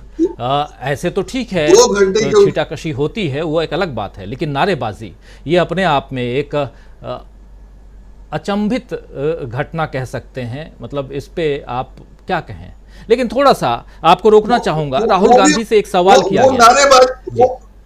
संजय जी, आपको रोकना चाहूंगा। राहुल गांधी से एक सवाल किया पत्रकारों ने, आज एक पत्रकार ने बोला कि 37 मिनट का आपका भाषण था, उस भाषण में से मात्र 14 मिनट आपको दिखाया गया, इसको आप कैसे देखते हैं? तो राहुल गांधी ने बहुत सधे अंदाज में कहा कि शायद प्रधानमंत्री नरेंद्र मोदी को टीवी पर मेरा चेहरा देखना पसंद नहीं आता हो, ऐसे भी मीडिया जो है वो उनके कंट्रोल में है। जरा सुन लेते हैं राहुल गांधी की जुबानी, सुनिए जरा। राहुल जी, आपने 37 मिनट का भाषण लोकसभा के भीतर दिया और 37 मिनट में सिर्फ आपको करीब 14 मिनट ही दिखाया गया, बाकी आपके चेहरे पे कैमरा नहीं था। और आप मणिपुर गए, मैक्सिमम टाइम आपने मणिपुर के ऊपर बोला। इस परंपरा को आप किस तरीके से देखते हैं? पता नहीं, शायद कॉन्ट्रडिक्शन है। शायद पीएम मेरा चेहरा टीवी पे नहीं देखना चाहते, मगर फिर पीएम मेरी वीडियो के बारे में बात करते हैं, तो पता नहीं क्या है। बट मुझे लगता है शायद उनको मेरा चेहरा टीवी पे देखना अच्छा नहीं लगता। कोई प्रॉब्लम नहीं है। जो मैंने बोलना था, देखिए मुझे अपना काम करना है। मैं जानता हूं कि मीडिया पे कंट्रोल है, लोकसभा राज्यसभा टीवी पर कंट्रोल है, वो उसके बारे में मैं कुछ ज़्यादा नहीं कर सकता हूं, मगर मुझे अपना काम करना है, मैं अपने काम को करता हूं। जहां भी भारत माता पर आक्रमण होगा वहां मैं आपको खड़ा मिलूंगा, भारत माता की रक्षा करते हुए मिलूंगा। तो सुन लिया आपने, जहां भी भारत माता पर आक्रमण होगा वहां मैं खड़ा मिलूंगा। जरा इसी के साथ आना चाहता हूं अमलेंदु उपाध्याय जी आपके पास। अमलेंदु जी, राहुल गांधी बहुत साफगोई से तमाम बातों का जवाब देते हुए और बहुत साफगोई से मणिपुर पर सरकार को घेरते हुए नजर आए, कैसे देख रहे हैं? देखिए राजीव जी, राहुल गांधी तो साफगोई से प्रधानमंत्री को, भारतीय जनता पार्टी की सरकार को घेर ही रहे थे, लेकिन हमारे प्रधानमंत्री भी बहुत साफगोई से बहुत चीजें स्वीकार कर रहे थे। जैसे प्रधानमंत्री ने कहा कि काला टीका जो है, काले कपड़े पहन के आते हैं तो काले टीके की तरह है, तो यानी मणिपुर को भी काला टीका मान रहे हैं क्या प्रधानमंत्री? अभी समझा जा सकता है कि वो स्वीकार कर रहे हैं, क्योंकि काले कपड़े पहन के तो मणिपुर के ऊपर ही सांसद गए थे सदन के अंदर कि प्रधानमंत्री जवाब नहीं दे रहे हैं, राज्यसभा में चर्चा नहीं हो रही है मणिपुर के ऊपर, तभी तो इंडिया के सांसद काले कपड़े पहन करके गए थे। तो प्रधानमंत्री ने कहा कि वो काला टीका, जिस तरीके से कहा उन्होंने, तो इसी तरीके से बहुत सी बातें हैं। लेकिन मुझे लगता है कि राजीव जी, राहुल गांधी ने असल में पूरे समय मुद्दों की बातें की और प्रधानमंत्री ने जिस तरीके से मुद्दों से हटकर के बातें की, उससे साफ जाहिर है कि प्रधानमंत्री की दिलचस्पी मणिपुर के ऊपर बिल्कुल भी नहीं थी, और ये प्रधानमंत्री ने बार बार जो था वो साबित किया। और जैसा मैंने कल भी कहा था, मुझे लगता है कि आज उस पर जो काफ़ी बातें हुई हैं और राहुल गांधी ने भी इस पर आज टिप्पणी की कि मणिपुर जैसे गंभीर मसले पर सदन के अंदर ठहाके लग रहे हैं और प्रधानमंत्री ठहाके लगवा रहे हैं, तो ये कितना गंभीर मसला है। इसे समझा जा सकता है कि सरकार की प्राथमिकता जो है कितनी है, सरकार की प्राथमिकता जो है वो मणिपुर को लेकर के क्या है। तो इसलिए प्रधानमंत्री कुछ भी बातें करें, कुछ भी कहते हैं, उससे अब समझ में नहीं आता है कि प्रधानमंत्री क्या चाहते हो, क्या नहीं करना चाहते हैं। अब तर्क दिया गया कि साहब वो प्रधानमंत्री इसलिए नहीं बोले मणिपुर पे क्योंकि वो अमित शाह बोल चुके थे, तो अमित शाह तो वो भी बोल चुके थे जो प्रधानमंत्री अपने भाषण में बोल रहे थे कांग्रेस को हमले करते हुए, तो उसको बोलने की दोबारा क्या आवश्यकता थी प्रधानमंत्री को? तो प्रधानमंत्री ने जितनी बातें कही, वो चाहे दंगे गिनाए हो, चाहे कांग्रेस के ऊपर हमले किए हो, वो सारी बातें तो अमित शाह बोल चुके थे पहले ही, तो प्रधानमंत्री ने फिर उसको क्यों दोहराया? अगर प्रधानमंत्री उस चीज को दोहरा रहे थे तो मणिपुर में जो बातें करनी चाहिए थी वो प्रधानमंत्री ने क्यों नहीं की फिर? तो ये सवाल तो बनते हैं प्रधानमंत्री से। जाहिर सी बात है राजीव जी कि प्रधानमंत्री जो है मणिपुर को भी एक सुनहरे अवसर के रूप में, आपदा में अवसर देख रहे हैं। चुनावी दृष्टि से मुझे लगता है कि वो पूरे देश के अंदर ये माहौल बनाना चाहते हैं कि मणिपुर जो है वो भी उनकी गुजरात की तरीके से एक उपलब्धि है। और हो सकता है कि कल को भारतीय जनता पार्टी के लोग जो है जनता के बीच गुजरात मॉडल की तरह मणिपुर मॉडल को लेकर के जाएं और इसके आधार पर वोट मांगे। ये भी हो सकता है, इस तरह की चीजें हो सकती है। तो कुल मिला के राजीव जी जो जिस तरह की चीजें हैं उसमें आज राहुल गांधी की जो प्रेस कॉन्फ्रेंस थी, मुझे लगता है कि वो काफी कुछ जो धूल जमाने की कोशिश की जा रही थी असली मुद्दों पे, उनसे वो धूल हटाने की भी एक कोशिश थी। मुझे लगता है बहुत ज्यादा जरूरी भी था, क्योंकि राहुल गांधी ने जिस तरीके से सवालों के जवाब दिए, जो सवाल उठाए, और खासतौर से ये कि जब मौका था सदन से वॉकआउट कर गया विपक्ष, उसके बाद जो बातें सदन में की जा सकती थी तो वो बात सदन में नहीं, तो वो बातें बाहर करनी ही है। और जाहिर सी बात है कि सदन के अंदर भी अगर वो बातें होती, अगर विपक्ष करता वहां जा करके प्रधानमंत्री के बोलने के बाद भी, तब भी यही बातें होती। और हो सकता है तब कैमरा भी जवाब विपक्ष के लोगों के ऊपर नहीं होता, वो आसंदी के ऊपर ही होता। तो आज जब राहुल गांधी ने ये बातें की हैं तो वो पब्लिक डोमेन में वो सारी चीजें हैं और राहुल गांधी ने जनता से संबोधित किया है। असली बात यही थी राजीव जी की विपक्ष को और इंडिया को, राहुल गांधी को सीधे सीधे संवाद इस जनता से करना था, देश की जनता से करना था, और देश की जनता को ये बताना था कि मणिपुर की स्थिति कितनी ज्यादा खराब है और भारतीय जनता पार्टी की सरकार ने किस तरीके से वहां स्थिति को खराब किया है और किस तरीके से भारतीय जनता पार्टी वहां स्थितियों को खराब कर रही है। और जिस तरीके से वहां पुलिस और अर्धसैनिक बलों के बीच में जो चीजें हो रही है, ये ठीक इसी तरीके की चीजें इस समय सूडान में हो रही है। सूडान में भी जो है वहां के अर्धसैनिक बलों और सेना के बीच जो है वो झगड़े हो रहे हैं और उसमें 40 लाख से ज्यादा लोग जो विस्थापित हो चुके हैं और सामूहिक कब्रें वहां बनाई जा रही हैं, जिस तरीके से मणिपुर में सामूहिक कब्रें खोदी गई है। और जब कांग्रेस का प्रतिनिधिमंडल गया था सबसे पहली बार, उसने भी आकर के ये कहा था कि यहाँ सूडान जैसी जो है वो गृह की स्थिति बन गई है। ये तो एक महीना पहले की बात, बल्कि और ज्यादा पहले की बात है। तो कुल मिलाकर के जो परिस्थितियां इस मणिपुर को लेकर के है, प्रधानमंत्री सदन में तो बोले ही नहीं है, लेकिन प्रधानमंत्री ने भारतीय जनता पार्टी का असली चाल चरित्र चेहरा जो है वो उजागर कर दिया है। मुझे लगता है कि देश को इस बात को समझने की आवश्यकता है। मीनू जी, यहाँ से आप कहाँ जाते हुए देख रही हैं विपक्ष को, खासकर राहुल गांधी और विपक्षी दलों के तमाम नेता? अब चूंकि आज मानसून सत्र का समापन हो गया है, 22 विधेयक पास करवाए गए हैं। 22 में से 21 विधेयक ऐसे थे जिसमें विपक्ष मौजूद नहीं था। 22 में से एक जो विधेयक है जिसमें विपक्ष मौजूद था वो दिल्ली सेवा बिल है। समझ सकते हैं तो कितनी चर्चा हुई विपक्ष के साथ में एक एक विधेयक पे, इसका अंदाजा आप लगा सकते हैं। तो ये तो इस पे आएंगे, लेकिन एक बाइट और सुनाना चाहता हूं। राहुल गांधी जब प्रेस कॉन्फ्रेंस की शुरुआत कर रहे थे तो 2 घंटे 13 मिनट प्रधानमंत्री ने भाषण दिया और क्या क्या बातें हुई, भारत माता से लेकर मजाक से लेकर के तमाम बातें। जरा सुन लेते हैं एक बार फिर से राहुल गांधी को।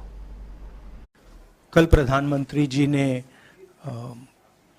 पार्लियामेंट में 2 घंटे 13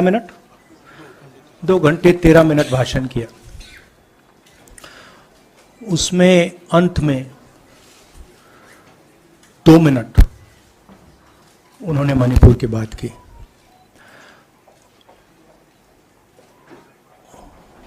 मणिपुर में महीनों से आग लगी हुई है, लोग मारे जा रहे हैं, बलात्कार हो रहा है, बच्चों को मारा जा रहा है। और अगर आपने देखा होगा कल, तो प्रधानमंत्री हंस हंस के बोल रहे थे, मुस्कुरा रहे थे, जोक्स क्रैक कर रहे थे, हंस रहे थे। ये उनको शोभा नहीं देता है। हिंदुस्तान का प्रधानमंत्री, अगर इस देश में हिंसा हो रही है, दर्द हो रहा है, हिंदुस्तान के प्रधानमंत्री को 2 घंटे मजाक नहीं उड़ाना चाहिए। विषय कांग्रेस नहीं था, विषय मैं नहीं था, विषय मणिपुर है। मणिपुर में क्या हो रहा है और उसको एकदम क्यों नहीं रोका जा रहा है, यह विषय है।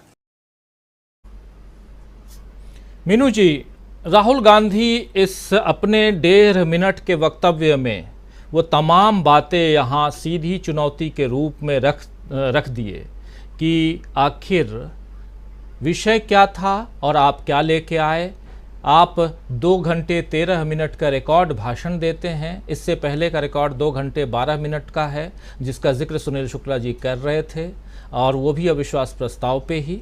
लेकिन अब ये मोदी राज है, मोदी जी का ज़माना पिछले 9 साल से हम देख रहे हैं, और रिकॉर्ड पे रिकॉर्ड तो कायम हो रहा है। लेकिन शायद ये रिकॉर्ड भी होगा, शायद के साथ, प्रश्नवाचक चिन्ह के साथ, कि जिस मसले पर अविश्वास प्रस्ताव आया है उस मसले पर सबसे कम चर्चा हुई। शायद ये भी हो सकता है। आप लोग और बेहतर बताएंगे, सुनील जी, प्रशांत जी, संजय जी और आप तमाम साथी। लेकिन मीनू जी, क्या यहाँ से राहुल गांधी ने एक नई चुनौती के लिए एक नया दरवाज़ा जो है वो खोल दिया है?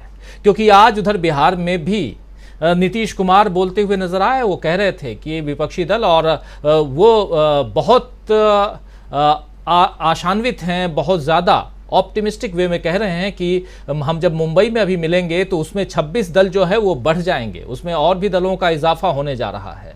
तो ऐसे में कितनी बड़ी चुनौती आप देख रही हैं सत्ता पक्ष के सामने जो विपक्ष पेश कर रहा है?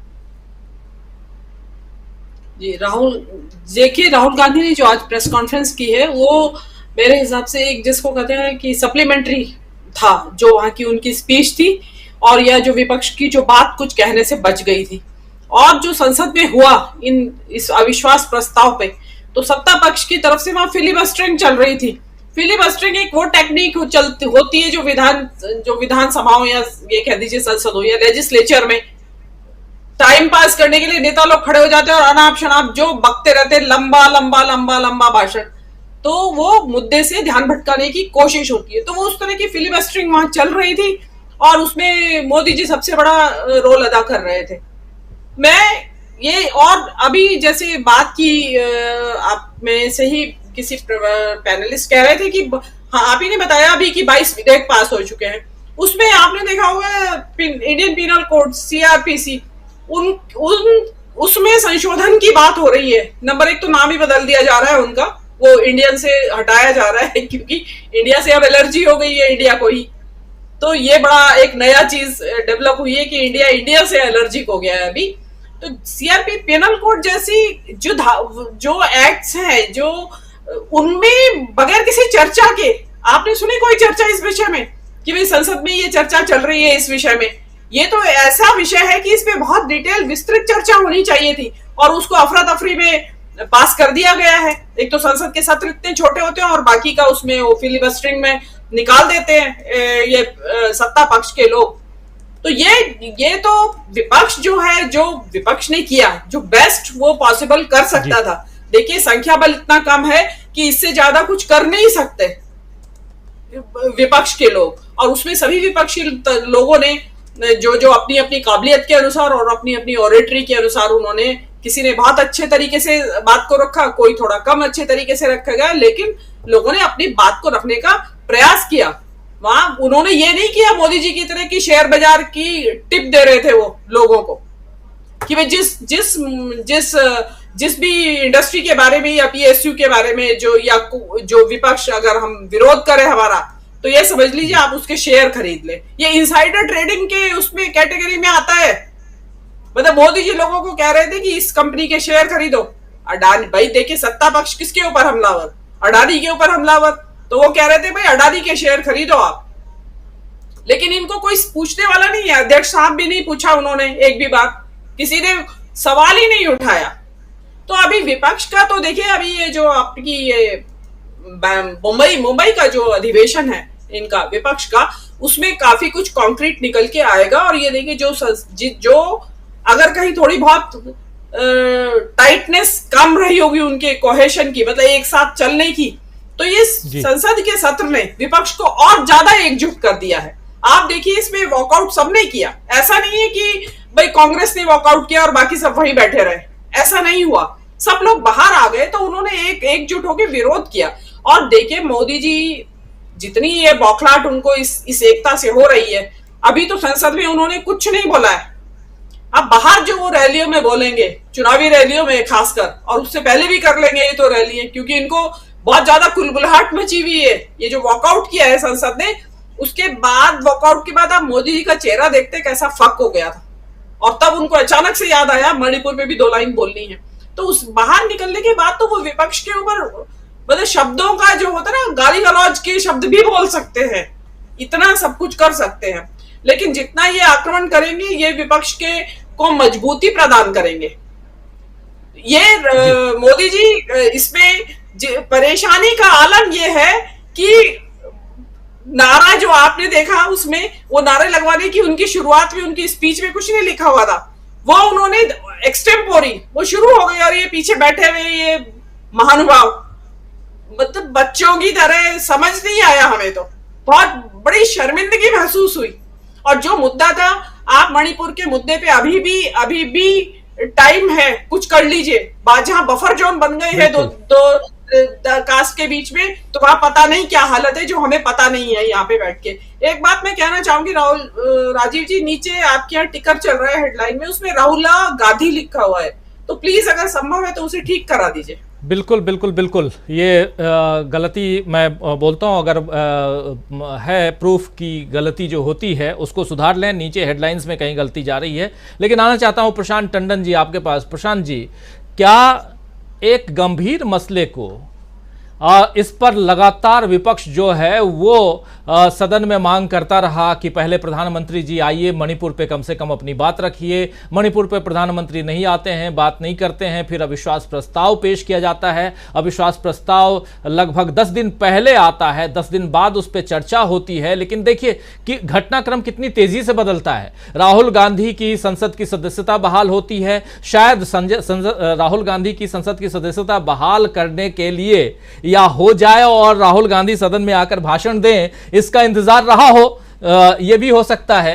तो जो भी हुआ, विपक्ष के लिए कुछ चीजें जो हैं वो सही दिखाई दी, दिशा जो था वो उस सही दिशा में जाती हुई चीजें दिखाई दी। लेकिन उसके बाद जो चर्चा होनी चाहिए, आज मणिपुर के लोगों के लिए के बारे में जरा सोचिए। और जो राहुल गांधी यहां बात कह रहे हैं या जो विजुअल्स आ रहे हैं, जिन विजुअल्स के कारण, जिन वीडियोज फुटेज के कारण पूरा का पूरा देश ही नहीं दुनिया दहल गया, हिल गया। और उसके बाद अगर फिर भी अगर यहां कहीं संजीदगी न दिखाई दे, वो संवेदनशीलता न दिखाई दे, वो सेंसिटिविटी न दिखाई दे, तो फिर किस लिए संसद में बैठे आप? किस लिए चर्चा, किस लिए अविश्वास प्रस्ताव? ये सवाल तो जनता पूछेगी ना प्रशांत जी। जी राजीव जी, जनता पूछे या ना पूछे, लेकिन जो राहुल गांधी की एक प्रेस कॉन्फ्रेंस आज हुई है और उसमें मैं पहले भी यही बात कह रहा था कि उसमें बहुत गंभीर सवाल उठाए गए, लेकिन समस्या उससे भी ज़्यादा गंभीर है। और दूसरी जो फैक्ट है राजीव जी, कि अब मोदी जी को कुछ नहीं सोचना है। मोदी जी ने एक अपना रास्ता अख्तियार कर लिया है। वो रास्ता खतरनाक रास्ता है। वो रास्ता स्टेट से रिबेल होने के संकेत दे रहे हैं प्रधानमंत्री।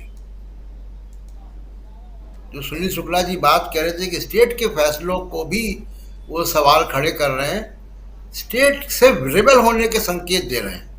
अगर कोई सिटिंग प्राइम मिनिस्टर जिसके पास न्यूक्लियर बटन भी है, वो प्रधानमंत्री अगर इस तरीके के संकेत देने लगे कि वो वायुसेना और सेना के फैसलों को, जो कि देश के फैसले थे, जिनको सेना और वायुसेना ने इम्प्लीमेंट किया, उन पे अगर संसद में सवाल खड़े करने लग जाए, तो उसको फिर मान लेना चाहिए कि वो विद्रोही हो चुके हैं। अब ये बाकी देश को, संस्थाओं को सोचना है, क्योंकि अब वो संस्थाएं तो खत्म हो गई हैं, व्यक्ति बचे हैं। पार्लियामेंट एक संस्था जिसमें आपने बड़ी रिपोर्टिंग की है सुनील जी ने, वो संस्था चलती है सदस्यों से, पीठासीन अधिकारियों से, वहाँ के सिस्टम से। वो सिस्टम तो खत्म हो गया जी। अगर उस सदन में विपक्ष नहीं है, अगर प्रेस गैलरी में पत्रकार नहीं है और लॉटरी के हिसाब से पत्रकार जाएंगे, तो फिर वो पार्लियामेंट कहाँ रही? इमारत है फिर वो। तो समस्या देखिए मोदी जी की नहीं है। उन्होंने एक रास्ता तय कर लिया है। उन्होंने एक रास्ता तय किया है कि कुछ अधिकारियों का एक सिंडिकेट बनाएंगे वो, अधिकारियों का गुट बनाएंगे, एक सिंडिकेट बनाएंगे, उसमें वो किसी को रिटायर नहीं करेंगे। नियमों को ताक में रख के, नियम आड़े आएंगे तो नियम बदल दिए जाएंगे। तो सारे सचिव, कैबिनेट सचिव, एजेंसियों के अफसर रिटायर नहीं होंगे। तो एक सिंडिकेट बन गया उन अफसरों का, तो ब्यूरोक्रेसी खत्म हो गई है, जिसको आप जानते हैं कि bureaucracy steel frame of India है, वो अब खत्म हो चुकी है। वो एक सिंडिकेट है जो एक्सटेंशन पे, जो रिटायर ना होने वाले अधिकारियों का एक गुट है, जो प्रधानमंत्री के इर्द गिर्द है। उनकी व्यक्तिगत आस्था है नरेंद्र मोदी पर। तो एक ये बड़ी एक कॉम्प्लिकेटेड सिचुएशन भारत के सामने खड़ी है, जहां एक प्रधानमंत्री अपनी व्यवस्था से विद्रोही हो गया है। वो संसद के नियमों को नहीं मान रहा है, वो संवेदनशीलता जो होनी चाहिए मणिपुर के मामले पे उसको नहीं मान रहा है, उस पर वो चुटकुलेबाजी हो रही है, उस पर वो जोक सुना रहे हैं, उस पर वो तंज कर रहे हैं। आप देखिए कि जिस तरीके से वो पूरे पिछले 9 साल से 10 साल से उन्होंने सत्ता में आने के बाद एक राग अलापा था कि कांग्रेस मुक्त भारत की तरफ वो काम करेंगे। तो वो भाषण कोई कांग्रेस मुक्त नहीं कर पाए। लगभग उनका 60-70% भाषण कांग्रेस पे था। सवाल मणिपुर पे, आप विपक्ष पे सवाल कर रहे हो। जो थोड़ी बहुत उम्मीद की किरण बचती है, वो बचती है कि राहुल गांधी जैसा फोकस्ड पॉलिटिशियन हमारे सामने है।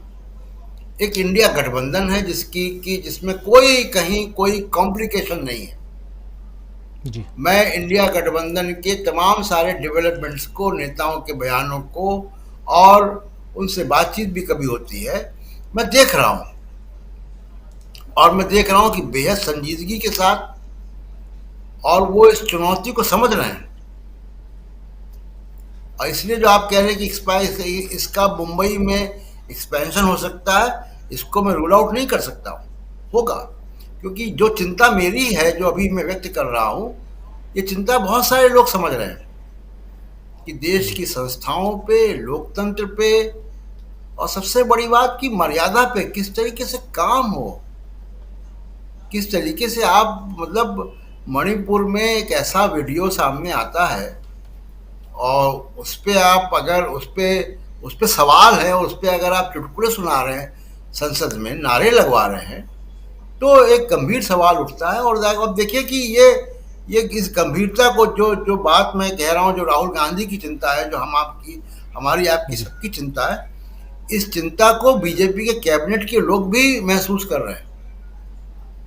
उस वीडियो को दोबारा चला के देखिए, जो नारेबाजी लग रहे हैं, उसमें कौन कौन लोग हाथ नहीं उठा रहे हैं। और आप पाएंगे कि बहुत सारे कैबिनेट मिनिस्टर्स, आगे की रो में बैठे हुए लोग, जब प्रधानमंत्री बोल रहे थे तो वो हंस नहीं रहे थे, वो नारे नहीं लगा रहे थे, बहुत गंभीर मुद्रा में लोग बैठे हुए थे।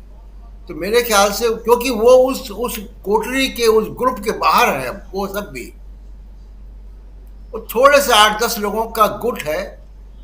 राहुल गांधी 2-3 लोगों के नाम देते, मैंने थोड़े से ज़्यादा लोगों के नाम दे दिए हैं या इशारा कर दिया है, वो चला रहा है देश। तो इसलिए मैं, उम्मीद की किरण जो है वो इंडिया गठबंधन है। मुंबई में हम देखेंगे कि वो और फोकस तरीके से आगे बढ़ेंगे, और ये देश तमाम सारे चुनौतियों से होकर निकला है, इस चुनौती का भी सामना करेगा। जी बिल्कुल, इस चुनौती का भी, और ये जो चुनौतियां हैं, अब इसका मुकाबला जनता को करना है, क्योंकि अब लगातार इलेक्शंस हैं, राज्यों के इलेक्शन, और उसके बाद 2024 का आम चुनाव यानी लोकसभा चुनाव। और ये बहुत महत्वपूर्ण समय जो है आने वाले समय में हम फेस करने वाले हैं, इसलिए ये चुनौती है।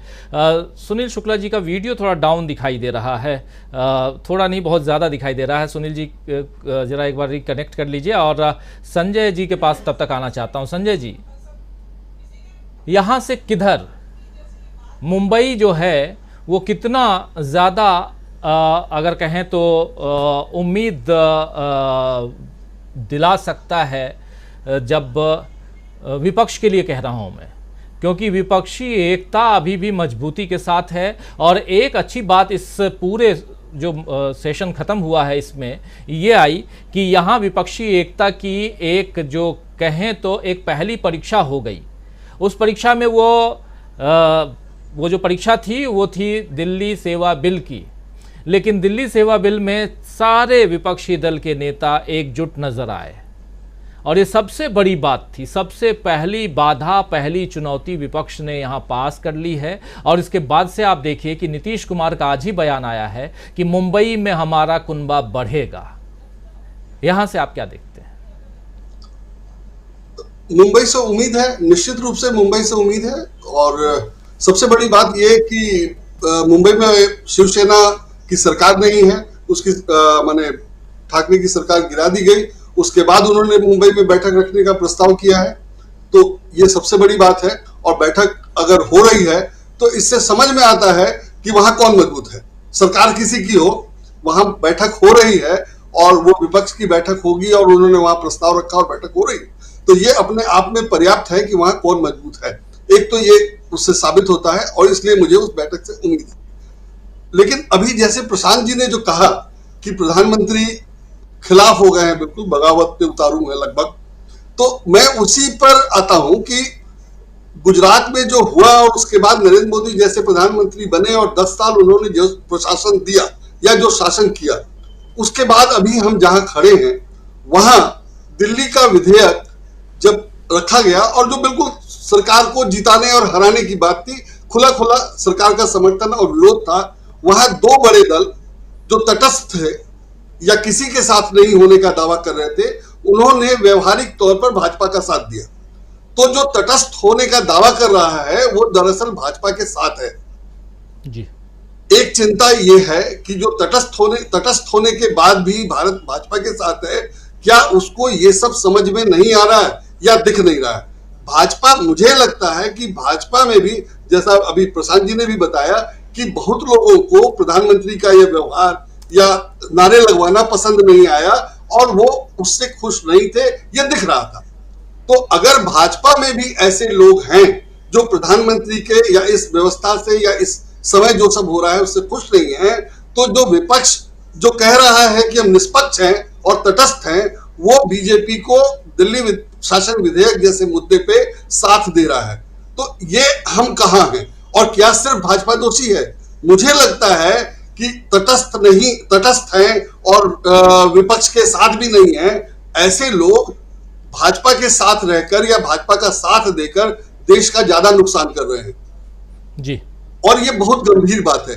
तो मुझे लगता है कि अभी जो स्थिति है उसमें संघ परिवार को ये सब देखना चाहिए कि आखिर उसने देश को जो विपक्ष दिया था, गैर कांग्रेस विपक्ष दिया था, उससे देश को क्या मिला या उसने देश को क्या दिया। तो जो हालत है वो निश्चित रूप से बहुत चिंताजनक है और इसको संभालने का काम अगर संघ परिवार की ओर से नहीं हो रहा है तो कम से कम जो तटस्थ होने का दावा कर रहा है उसको तो सोचना ही चाहिए। जो विपक्ष में है वो तो है ही है, उसका बायस हो सकता है, मेरी तरह नरेंद्र मोदी से उसका बायस हो सकता है, लेकिन जो तटस्थ होने का दावा कर रहा है, जो विपक्ष के साथ नहीं है, वो किस मुद्दे पर विपक्ष बीजेपी का साथ दे रहा है या सरकार का साथ दे रहा है, ये गंभीर मुद्दा है। तो जो हो रहा है वो सिर्फ कांग्रेस की या विपक्ष की या इंडिया की चिंता नहीं है, वो देश में हर व्यक्ति की होनी चाहिए, वो बीजेपी के नेताओं की भी होनी चाहिए। बीजेपी के नेता अगर बीजेपी में हैं और कायदे कानूनों से बंधे हैं तो ठीक है, समझ में आता है कि वो पक्ष में वोट दें, लेकिन जो लोग तटस्थ होने का दावा करते हैं उन्होंने समर्थन क्यों किया, उस पर सोचने की जरूरत है। और अगर ऐसे समर्थन किया जा रहा है तो ऐसे लोगों का हम क्या करें? अगर ऐसे लोग हैं और अगर ज्यादा हैं तो निश्चित रूप से देश यही चाहता है, बहुमत यही चाहता है, और अगर ऐसा नहीं है तो हमें चिंता की बात है। दूसरी बात यह है कि अभी तक हम लोग यही कहते रहे कि प्रधानमंत्री, भाजपा या संघ परिवार को वोट की चिंता नहीं है, वो ऐसा कोई काम नहीं करते जिससे वोट मिले, ना ही इसके लिए आवश्यक लीपापोती करते हैं, जो कि कोई भी करता है पॉलिटिक्स में, वोट के लिए लोग करते ही हैं। अभी तक दिखाई दे रहा है कि प्रधानमंत्री को इसकी बिल्कुल चिंता नहीं है, संघ परिवार को इसको बिल्कुल चिंता नहीं है।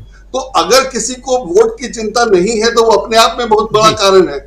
और चुनाव आयुक्त के मामले में ये अध्यादेश लाके सरकार कर दिया कि उसकी नीति और उसका इरादा क्या है। आखिर क्यों आपको अपना चुनाव आयुक्त चाहिए? अगर निष्पक्ष चुनाव होना है और आप सरकार में हैं, तो क्या चुनाव आयुक्त पक्षपात कर सकता है विपक्ष के खिलाफ, आप सरकार के खिलाफ या विपक्ष के समर्थन में? जाहिर नहीं कर सकता है। और अगर कर सकता है तो वो व्यवस्था ठीक करने की जरूरत थी। अध्यादेश ला करके नियुक्ति पे किसी का सरकार को अपना अधिकार नहीं पाने की जरूरत थी। तो सरकार ने तो ये दिखा दिया कि उसकी अपेक्षा चुनाव में गड़बड़ी करने से है, और अगर चुनाव में गड़बड़ी करने से उसकी अपेक्षा है तो वो जो कर रहा है वो उसकी नीयत है। और फिर ये सवाल उठता है कि क्या संघ परिवार यही चाहता है? और संघ परिवार अगर चाहता है ऐसा, तो क्या देश को इस संघ परिवार का समर्थन करना चाहिए?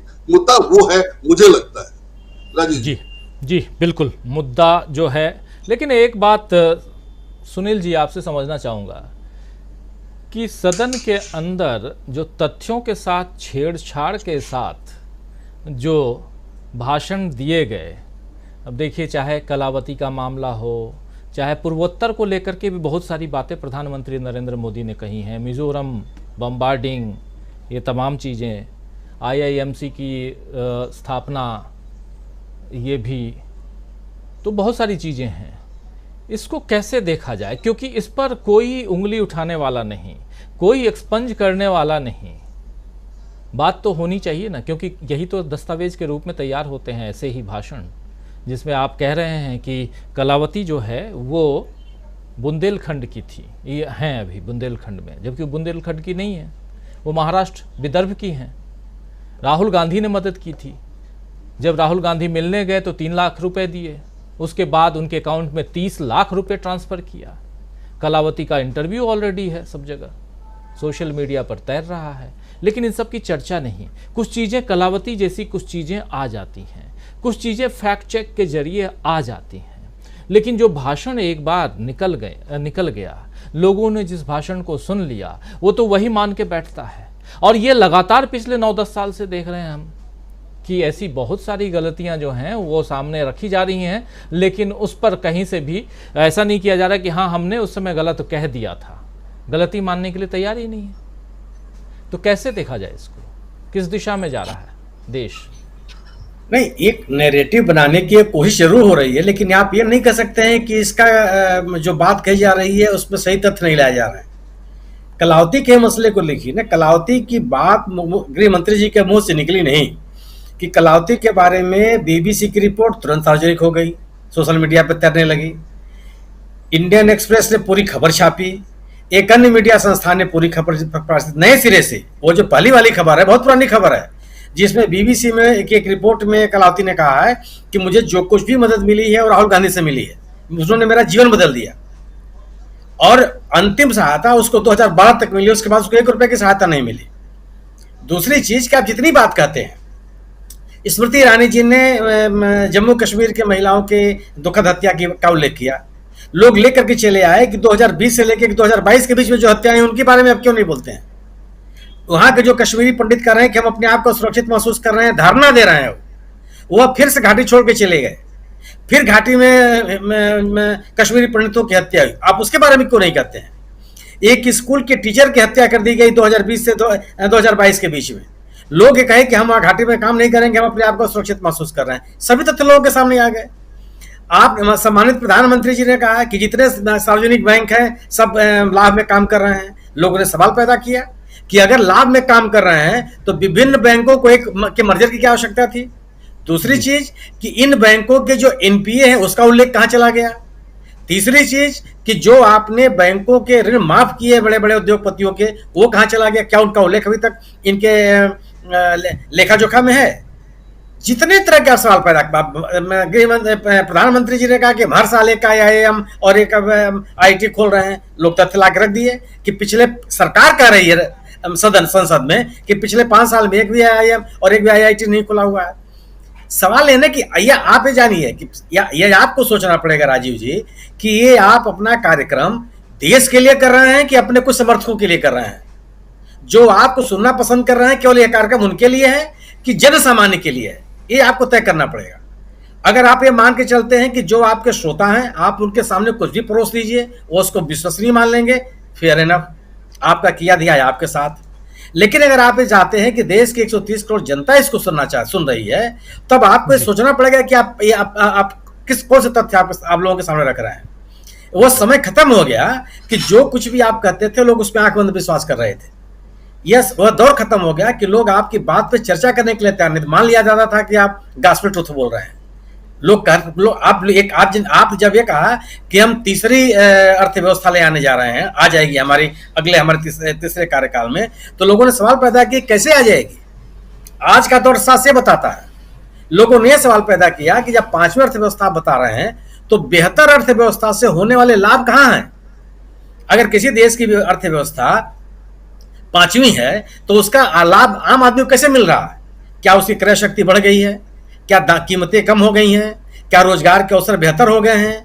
क्या प्रति व्यक्ति आय बढ़ गई है? देश की जीडीपी बढ़ गई है? क्या औद्योगिक विकास बढ़ गया है? औद्योगिक उत्पाद बढ़ गया है? विभिन्न देशों के साथ जो आपके असंतुलित व्यापार हैं वो आपने बेहतर कर लिया है? तमाम सवाल पैदा हो रहे हैं ना कि आपके एक वक्तव्य से पूरा देश इसको मान जाए, या कुछ सुनने के लिए तैयार नहीं है।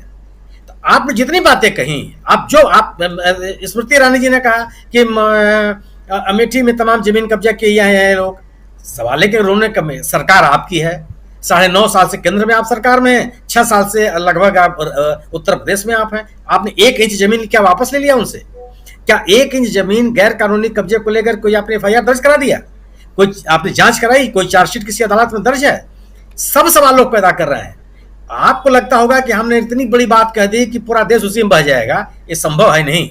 अब ये बात होने लगी है कि आखिर जो आप बात कर रहे हैं वो कितना तर्कसंगत है, वो कितना देश हित में है, वह कितना आम नागरिक के हित में है, उससे लोगों को क्या फायदा मिलने वाला है। ये मीनू जी ने जो कहा कि आप ये कह रहे हैं कि आप उन कंपनियों के शेयर खरीदिए जिसकी विपक्ष आलोचना कर रहा है। इस एक वाक्य का अर्थ निकाला जाने लगा कि आप किसका प्रचार कर रहे हैं। लोग भले सुन रहे थे कि ठीक है, अब प्रधानमंत्री के मुंह से निकली हुई हर बात इस देश की जनता बहुत विश्वास से सुनती है। लेकिन और इसीलिए अब इस बात का दबाव हो रहा था कि मणिपुर के मसले पर आप आइए, संसद में बोलिए। अगर सरकार किसी मसले पर चुप है तो ये विपक्ष की जिम्मेदारी है कि सरकार को घेर करके ले आवे, सरकार की आलोचना करे। संसद में और संसद के बाहर विपक्ष ने अपनी इस भूमिका सम्यक निर्वाह किया। सरकार के ऊपर जो जिम्मेदारी थी कि वो लोगों को विश्वास मिले, मणिपुर की जनता को आश्वस्त करे कि आपके सामने जो समस्या पैदा हुई है, किन्हीं कारणों से पैदा हुई हो, हम इसका सामना करेंगे और आपको हम सुरक्षा देंगे। आपने कुछ नहीं किया। आज आपने 9.5 साल के जो आपके ऊपर आरोप, आपके ऊपर नाकामियों के हैं, उसका जवाब आपको देना पड़ेगा। इन नाकामियों का ठीकरा आप जवाहरलाल नेहरू, लाल बहादुर शास्त्री पर नहीं फोड़ सकते। आप इसका ठीकरा आप इंदिरा गांधी पर नहीं फोड़ सकते। 2014 में जब आप सत्ता में आए हैं तो नॉर्थ ईस्ट के किसी भी इलाके में, किसी भी भूखंड में, किसी भी क्षेत्र में कहीं भी हिंसक स्थितियां नहीं थी। कोई भी उग्रवादी संगठन सक्रिय नहीं था। और आज आप होते आप उस राज्य में सत्ता में हैं और केंद्र में 9.5 साल सत्ता में है। एक राज्य में विभाजन की स्थिति पैदा हो गई, दूसरे राज्य में ये होने लगा कि आप हमको ऑटोनोमस शासन की अनुमति दीजिए, और आप खुद स्वीकार कर रहे हैं कि किस बड़े पैमाने पर घुसपैठ हो रही है। तो घुसपैठ को रोकेगा भाई? जवाहरलाल नेहरू के रोकेंगे उसको? अगर आज घुसपैठ आपको जवाब देना पड़ेगा। अगर आप ये कहते हैं कि अफीम की खेती एक बड़ी समस्या है मणिपुर में, तो आपको ये बताना पड़ेगा कि अफीम की खेती का रकबा कैसे बढ़ गया पिछले 5 साल में। अगर आप ये कहते हैं कि जंगलों में रहने वाले लोग हिंसा फैला रहे हैं, तो आपको ये बताना पड़ेगा कि जो वन आच्छादित क्षेत्र थे मणिपुर में, उनकी संख्या क्यों, उनका एरिया कैसे कम हो गई? कौन लोग जिम्मेदार हैं? आप अपनी जिम्मेदारियों को दूसरे के ऊपर नहीं थोप सकते, और इसलिए ये विमर्श बड़ा है। और ये आप ये मानिए कि आप भले कोई बात कहें, सिविल सोसाइटी, विपक्ष और अन्य तमाम लोग इस विषय पर चर्चा कर रहे हैं। एक अंतिम बात मैं कहूँ राजीव जी कि मेरी समझ है, मुझे इस बात को लेकर मैं सोचता रहा हूं कि आखिर विपक्ष के द्वारा लाए गए इस अविश्वास प्रस्ताव में सरकार के जो वरिष्ठ मंत्री हैं, जैसे राजनाथ सिंह जी हैं, नितिन गडकरी जी हैं, आखिर इन लोगों को क्यों नहीं शामिल किया गया? ये लोग क्यों नहीं इस पूरे भस्म में शामिल हुए? मैंने कभी आज तक मैं कोई ऐसा अविश्वास प्रस्ताव नहीं देखा हूं जिस अविश्वास प्रस्ताव में उस सरकार के वरिष्ठ मंत्री अपनी बात रखते हो सरकार की ओर से। कोई भी आप याद कीजिए, अटल बिहारी वाजपेयी जी सरकार के खिलाफ विश्वास प्रस्ताव आया था, उसमें क्या हुआ? नरसिम्हा राव जी के खिलाफ अविश्वास प्रस्ताव आया था, उसमें क्या हुआ, किन किन मंत्रियों ने उसमें भाषण दिए थे। लेकिन इस सरकार के 2 प्रमुख मंत्री हैं और मुझे लगता है कि सम्मानित मोदी जी और गृह मंत्री जी के बाद ये 2-3 चेहरे जो हैं वो और पूरे देश में पहचाने जाते हैं। इनकी शिरकत, इनकी भागीदारी न होना, मेरे जैसे व्यक्ति के मन में सवाल पैदा होता कि आखिर ऐसा क्यों होगा। क्या जो सत्तारूढ़ दल है उसमें कोई असहमति है, उसमें कोई बिखराव है, उसमें कोई सरकार को चलाने के तौर तरीकों को लेकर के कोई अंदर खाने कोई बहस चल रही है। हालांकि मुझे स्वीकार करने में सुविधा होगी कि भारतीय जनता पार्टी जैसी पार्टी में इस तरह की बहस भी हो सकती है, लेकिन यह एक ऐसी चीज है जिसको बिटवीन द लाइन्स पढ़ा जाना चाहिए। जी बिल्कुल, बिटवीन द लाइन्स बहुत सारी चीज़ों को पढ़ा जाना चाहिए और उसमें से एक जो आप कह रहे हैं ये भी है, लेकिन इसके अलावा भी बहुत कुछ है जो अभी प्रशांत टंडन जी कह रहे थे कि जब प्रधानमंत्री जी नारे लगवा रहे थे तो सामने बैठे जो मंत्रीगण थे वो निर्विकार भाव से सिर्फ सुन रहे थे। ये इस पर भी ध्यान देना चाहिए। तो बिटवीन द लाइन्स बहुत सारी चीज़ें हैं जिस पर ध्यान देने की ज़रूरत है। बहुत सारी चर्चा और बहुत सारी बातें हम लोग पिछले 1.5 घंटे से कर रहे थे और बहुत कुछ कहना करना बाकी है, बहुत ऑपरेशन करना, डिकोड करना बाकी है बहुत सारी चीज़ों का। इस कार्यक्रम को यहीं समाप्त करने की इजाज़त चाहता हूं। बहुत शुक्रिया अदा करना चाहता हूं मीनू जी, आपका बहुत बहुत शुक्रिया अदा करना चाहता हूं प्रशांत जी, सुनील जी, संजय जी, डॉक्टर दीपक पाचपोर जी और अमलेंदु उपाध्याय जी, आप सबका बहुत बहुत शुक्रिया, बहुत धन्यवाद। इस गंभीर चर्चा में आप लोग बने रहे और